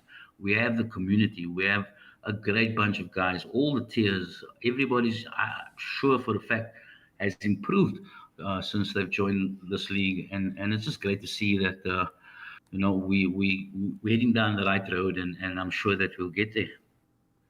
Yeah, and that's a key word, isn't it? When you mentioned about improving, you know, is. You know, I'm sure you're very proud of the fact that, yes, we have got some of the best drivers in the world, you know, competing regularly with the very best of the best. But then also you've got people that have just got into sim racing and have used that platform or used our platform and through all the teams that are involved and sort of helping all the drivers out. I mean, you should be really proud of what you have here in SMA, Robin. I think our community must kind of like just pat themselves on the back, because at the end of the day, SMA doesn't belong to anybody. You know, SMA is made up of a community of people like us. SMA belongs to you, Sean, to Mustaina, to Noah, to everybody who's played their part in getting SMA to where we want to be. It belongs to us, and if we just continue working together and trying to help each other along, then I'm sure Sim Racing South Africa will find its place in world racing, for sure. Yeah, well, I appreciate that, Robin. I mean, yeah, it's been, for me personally, it's been a huge honour to be a part of this great community, and given that kind of creative freedom to express my true emotions, I guess, for the fantastic racing that we've seen throughout 2025, and yeah, certainly am looking forward to 2026 as well. And yeah, I did see some of the comments in chat as well, so thank you so much for all the positive vibes and the just the great compliments. Really, it's I get a big thrill out of commentating. I wish I could be out there driving with the very best of them, but they're just a little bit too fast for me. But I doubt that. I think Sean's sandbagging as well, just like Sir Mag as well. Sandbagging, Miss Dana. We should get him onto the track with a fun event, maybe on the off season. We'll invite Miss Dana, who's also now become a GT7 driver. And we'll get the two of them and Noah as well. Also, actually, all our presenters are all GT7 drivers, which is so amazing because they understand the game, they understand the passion, they understand pace, they understand clean driving. So it would be nice to have maybe we should maybe do an admin versus the production team race. How about that? Maybe we should set something up. Wow, you're putting the pressure on now. Yeah, pressure is on. Sounds good to me, though. Yeah. You've got Sean to coach you, Mr. Dana, so it's okay. You'll be all right. But on that note, I just wanted to, I don't want to keep our viewers up too late as well. I just wanted to mention a couple of things with regards to everybody that's involved that makes SMA work, and it takes a whole bunch of people. It's not just Robin and it's not just Renier or the admin team, not just the production team. It's these people that I would like to mention. And I kind of like made a list because I was hopeful I didn't want to forget anybody. But I just want to mention, first, we would like to thank our sponsors. SMA is a very expensive league because we want to run things professionally and we want to make sure that all our tier drivers are able to have a championship within a championship. And so obviously there's lots of prizes and so it takes a lot of money. So to our sponsors, I just wanted to say from SMA and the community that we really, really appreciate everything that you do for us and that you believe in our ways of doing things. And we are looking forward to presenting you again for 2026, and that is great. So thank you to all our sponsors. It's really appreciated. Second is our members. Our community is vibrant. Our community has arguments. Our community has racing incidents, and yet it still remains that vibrant community where. If you look on the WhatsApp chats, it's crazy. Every day there's people chatting, and it just makes me believe that we have provided a safe place for people to come and spend some time racing. And so just a well done to all the SMA members. You guys are all legends, and we hope that we will get your support in 2026 and we can take this sport and grow it a bit more. Then to our hosts, we kind of like sometimes our hosts are always forgotten, but without our hosts, there's no racing. These guys take the time, the effort, and the responsibility and the pressure of hosting for the entire year. So to all our hosts, you guys are amazing. We really appreciate you, and each of you guys will be getting a prize from SMA for your commitment. For hosting all our lobbies. So thank you very much to the host. The COC panel, which will not get any prizes, and then probably the most least liked out of everybody, or not even liked at all. But however, they do play a big part in our racing. Very difficult decisions sometimes. They also always under pressure, and I think they've done extremely well this year. And so thanks so much to the COC panel. Our race director, Renier, legend. I fully believe in Renier.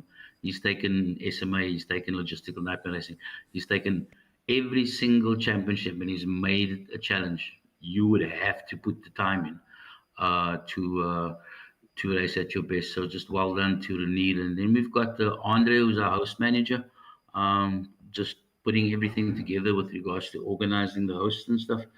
that's also been amazing throughout the year. We've got Fred and Mommy Khan, amazing for your Quali Kings, Mommy. You've really just done an amazing job of keeping that community going, and we wish you well on your future ventures.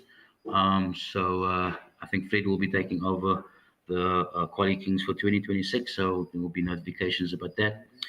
We've got Noah, our video creator, our Lekkers videos, and we've got all these recaps and just an amazing talent that he has for showcasing SMA's simulating best moments. And so well done to Noah. And then we've got Miss Dana. What an amazing woman. Since she's come into SMA, she's just rocked everybody's boat. I think everybody just loves Miss Dana, and also that she's been actually not well over the last few days, and she still took the time out and a day off from work to commentate for SMA, and it just shows the commitment and what she's willing to do for our community, and it's just amazing. I mean, these people, they live abroad. They're not even South African, but they are fully committed and so passionate about SMA, and it's just a pleasure to work with these people. So we really need to, as a community, really say thank you to Noah and to all the other co-commentators that have come on board throughout the year. Then we've got, oh, my eyes are going. Right, Sean. Sean, my brother, Sean, I don't know. I didn't even type anything. I just typed your name because since we've met, it's just been passion, and it's just been working 24/7, getting productions, getting things done, and your passion and your commitment towards SMA is just second to none, my brother. You've managed to create and showcase with all your other production staff sim racing at its best. There's never ever been broadcasts like it has been ever in any league, with all due respect to them. But Sean, you're an amazing person, broadcaster, friend, advisor. I depend a lot on Sean for a lot of things, and so I just wanted to say thank you to Sean. I appreciate that, mate. Almost done. And all our viewers on the YouTube channel, and you guys are just amazing. Really, the support has been great, and I really thank you for that.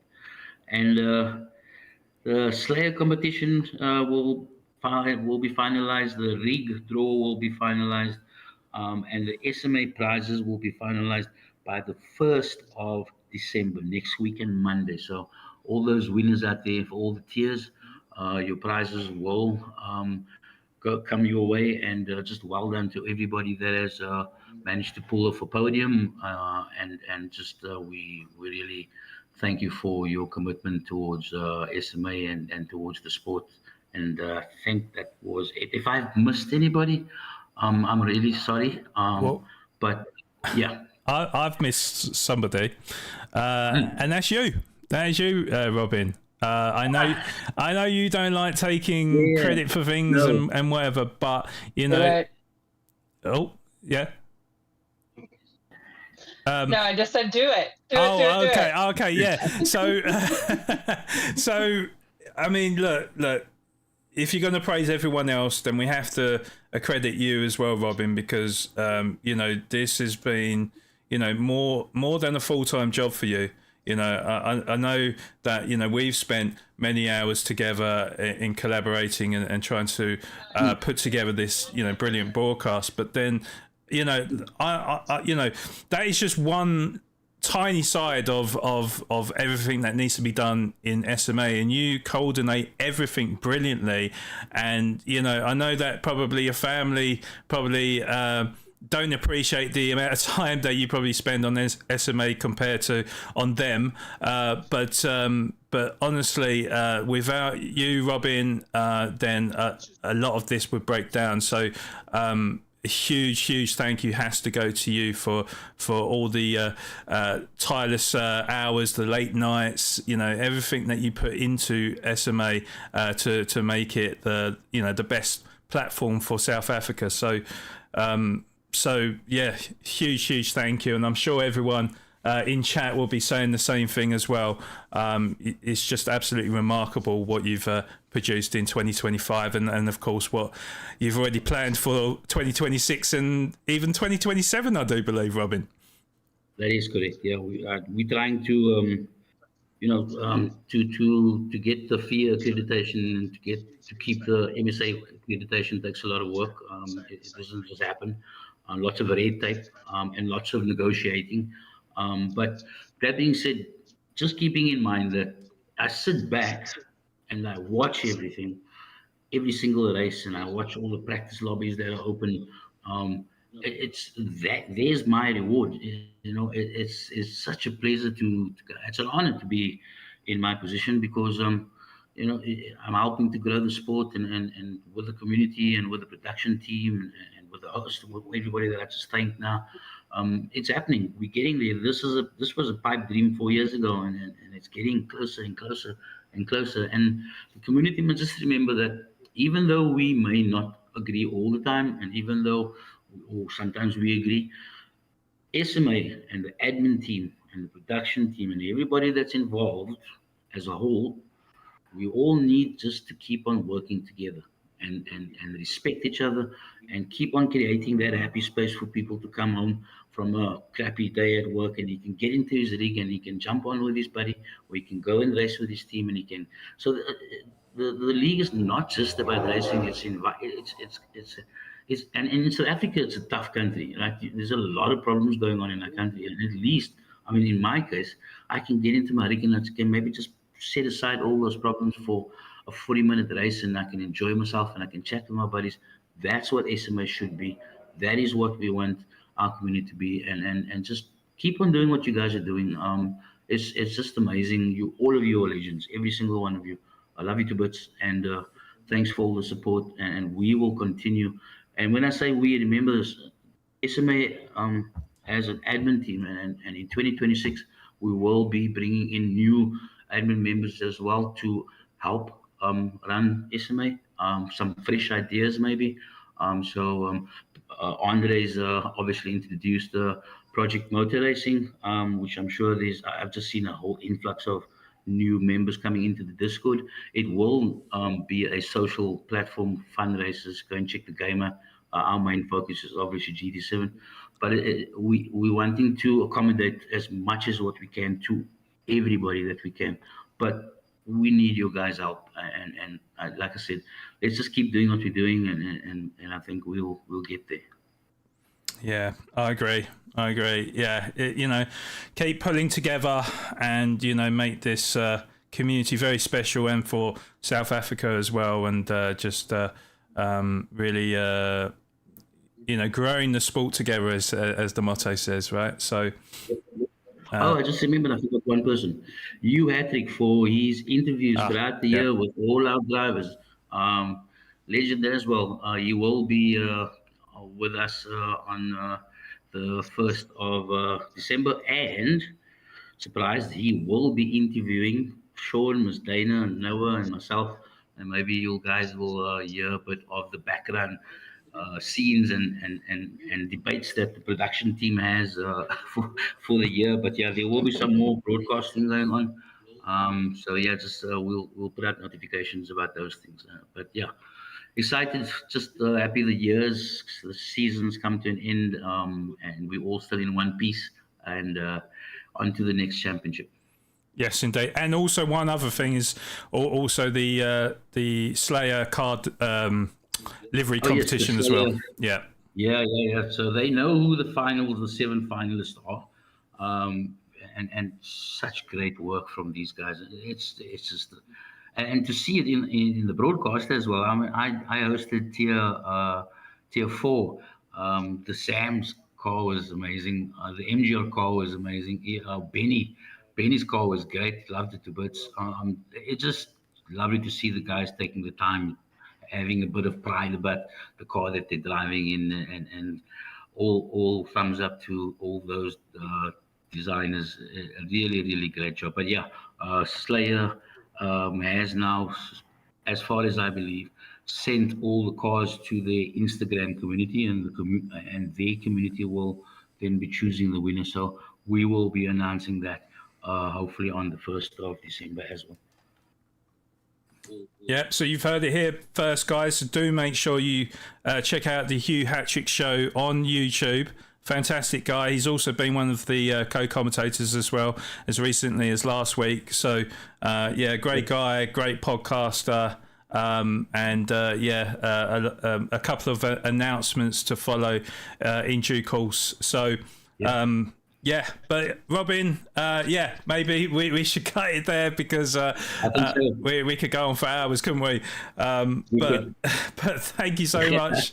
Thank you, Sean. Thank you, Miss Dana. Thank you to the SMA community. Noah, I could really sit here and thank you, thank everybody until the morning comes, but we don't have the time for that. But from SMA and the admin team, you guys are all legends, and thank you for all the support. And exciting times for 2026, and watch out for those notifications. They will be coming shortly. Yep, 100%. Yeah, and Robin, just make sure. I'm sure we'll speak before then, but make sure now that we've got a little bit of a break, that you take a bit of time for yourself and relax and enjoy them mince pies and sweets and what have you over the Christmas period. Maybe a bit of alcohol as well. No, I'm gonna practice my GR3 racing because I want to try and keep pace with Captain Slow and all those tier 1 drivers. I'm going to try and push for 2026. Nah, great to hear. Great to hear. But you make sure you take care of yourself, and thank you so much for taking the time to speak to us and announcing all these brilliant things in the future for SMA. It's a pleasure. Thank you so much, Sean. You're a legend, my brother. You really are. You're very welcome, mate. Very, very welcome. Take care. All right, Paul. Cheers, mate. Cheers, mate. Bye-bye. Bye.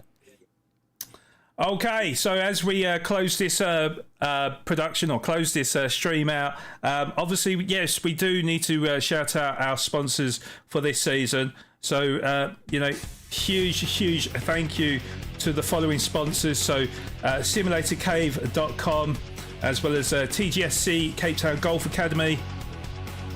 And then we had Postnet Midstream, Right Recruitment, DC Designs, Coach Dave Academy, and the newest sponsor that we've got, of course, Slayer Energy. Huge thank you for your support throughout SMA Season 2, and certainly through Simulator Cave and TGSC for their support throughout 2025. Now, please subscribe to our socials if you haven't already done so, to Sim Motorsport Association on all our platforms, which is Facebook, Instagram, Discord, TikTok, and of course this very channel on YouTube if you haven't already done so. Make sure, if you're new to the channel, smash the subscribe button, clicking the bell notification so you don't miss any of our content, and when you're done watching, hit the like button to help with the YouTube algorithm as it spreads our content across the platform. We fully appreciate you all. Also as well, we need to thank, or I need to thank at least, our SMA production team, because I do feel this broadcast is the best out there in South African sim racing. So massive thank you to you, Dana, because these graphics have been absolutely fantastic through this season, through last season. Without you, would be completely lost. As well as Parquet 713, or also known as Noah. He has also a YouTube channel, and he's responsible for all the recaps and the Leckers videos and pretty much all the videos that you see on stream. So make sure you check out these two amazing individuals and support them. It'll be much appreciated. Also as well, big thank you to the SMA admin, as Robin said, for their tireless efforts all season long, and our amazing moderators. We didn't shout them out. So CJ, Double DP, Parquet, Dana, and Robin. Thank you for keeping the chat alive. Not that they need any help too, because you guys are very, very active in chat. And certainly thank you for all the hard work you've provided throughout this championship. And if you would like to get involved in future championships as a driver in 2026, please do contact Robin Williams, our SMA GT7 promoter, for further details. The email links will be in the description below and on our YouTube homepage. Now, SMA is in association with Motorsport South Africa, the only organisation licensed and fully backed by the FIA of all competitive motorsport inside of South Africa. We're going to go for a short ad break, and when we come back we'll get the final thoughts from Dana as well as myself, and also as well your driver of the season. Probably an easy one, but we'll still ask the question. Back in a second.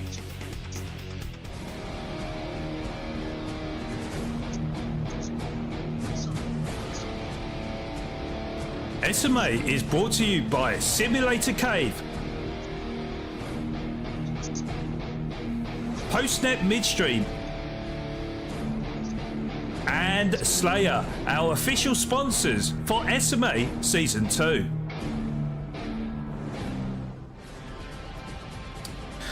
Okay, so we are back, and I've got to say a huge thank you to you, Dana. Amazing job as always, presenting and commentating.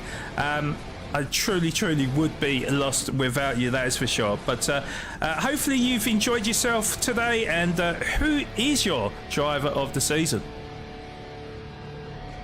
Yeah, as always, it's a blast to be able to do this alongside you. And thanks, to you, and also to Robin, for having the faith in me and allowing me to be a part of this community and get involved. It's been a wild ride. Driver of the day obviously has to go to the alien himself, and that would be Deke, for sure. And also, I can't go without saying, you have to give a squeaky bum time for Alanator, where I think he's going to pass out. I thought you heard that enough, but definitely a squeaky bum time to you, Alanator, and everyone that wants the squeaky bum time too. It's been an absolute honour to have you alongside me, Dana. Of course, as I said, you're not just a commentator and the presenter, but you also have been responsible for the graphics and just the moral support for me as well. So massively appreciate you, Dana, and thank you so much for today. Before we do officially sign out for 2025, just again want to reiterate and thank the whole team around me at SMA, the admin, the production team, definitely the drivers as well, because it goes without saying the amount of practice and commitment from the drivers to produce some of the best races out there. Honestly, it is very admirable, and we appreciate you so much. Now, obviously, I do need to thank the co-commentators that did join me this season. And I'm very lucky to have these contacts around me. So if you could include myself, we've had 10 commentators in 2025. So big shout out to Hugh Hattrick, Rob G. Barker, Slow-Mo, McNulty, John, Tucson Box, Levitius, Parquet, and Dana, of course, not just doing their video content and graphics, but also joining me in comms as well. So thank you for all your amazing work, and we hope to have them back sometime in 2026. But from everyone in the SMA, from the bottom of our hearts, we need to say a big thank you to everyone supporting today and throughout 2025. From myself, Flawed, Genius Gaming, it's been a huge huge honour in representing South African sim racing. Definitely from a production front, with some of the best racing I've ever seen in GT7. But with myself getting to know the community, you've truly made me feel like family, and I'll never forget 2025. But with even bigger events coming in 2026, if you haven't already subscribed to the channel, make sure you do, so don't miss any of our racing action as we push SMA to be the #1 place for sim racing in South Africa. But make sure you have a fantastic end to 2025 with a very Merry Christmas, and we'll see you soon in 2026. So stay safe out there, have fun, and thank you for watching. Bye-bye for now.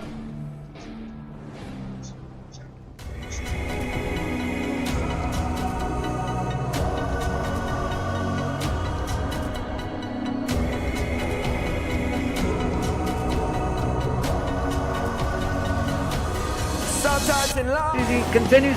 Oh no, he's dropped into third. Deacon has managed to go around the outside, but will he be able to hold it as they come into the next hairpin?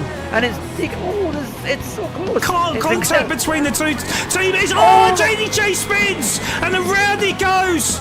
Deaky gonna have the overspeed and be brave enough to go around the outside, and yes he does. What a fantastic move for Deaky. Richard had to pull out of that, and that was very, very brave as Richard tries one up the inside again. Deaky comes fighting back, and he's going to try around the outside. He sweeps in front of Richard and moves up into P5. And what a fantastic move from Deaky. What a fantastic race between the two drivers, and that is how it's done. The Le Mans chicane, and look at Richard and Papaya Racer. There's nothing in it. Papaya Racer's trying to go down the outside of Richard, but will he manage to do it? There's a bit of contact, but did he go through? And Richard goes wide, but manages to hold on to that position. It's going to be Levitius though, who's going to come across the line in first position to become the SMA Season 1 champion. Congratulations to Levitius. Papaya Racing does get that second position, and VSR Richard gets. And the MSA Cup 2025 round 1 is underway. Richard and JDJ side by side as we went down the back straight into the chicane, and JDJ fought it around the outside, and Richard had to yield into P3, but then came back with a vengeance down the slope into the last corner, and actually finished just in front of him, as it looked like Potato ran out of fuel just before the Lioness Wolfie took P4. Certainly JDJ, I wonder if he's dropped a bit of a clanger here, because yes, the racing soft tyres are starting to burn up a little bit, but JDJ, who's going to defend the inside on the edge of the dry line. Levitius, is he going to take that position? Oh, they are side by side still. They are still side by side, and it looks like Levitius has made the overtake of the century to move up into the race lead and move in front of JDJ Twosome. Talk us through this, Rob. Yeah, it's not going to be a wise decision to make a darting move. He's just going to follow him round for the Porsche curbs. What he'll be hoping for now is a perfect exit out of this left-hander, which will give him the run up to the Ford. He's got a little bit wide, but he's still okay. Levy's going to cover off the inside, which he rightly does. He gives him little option, but that inside becomes, Levy's absolutely defended this to perfection. No way through, and he will come home as the race picture at Le Mans. Amazing race between the two. Chaz in P2. Phenomenal stuff, Flawed. Phenomenal indeed, and Levitius will be crowned the MSA Cup champion for 2025, so congratulations to him. Checker the flag for South Africa. Can he hold on to the race lead? I think he's just about done enough here, Twosome, but as we approach the checkered line now, Levitius is going to take the race win. On the front row, they're going to lead us away in the very first round of the SMA Season 2. 5 red lights. Lights are out and away we go.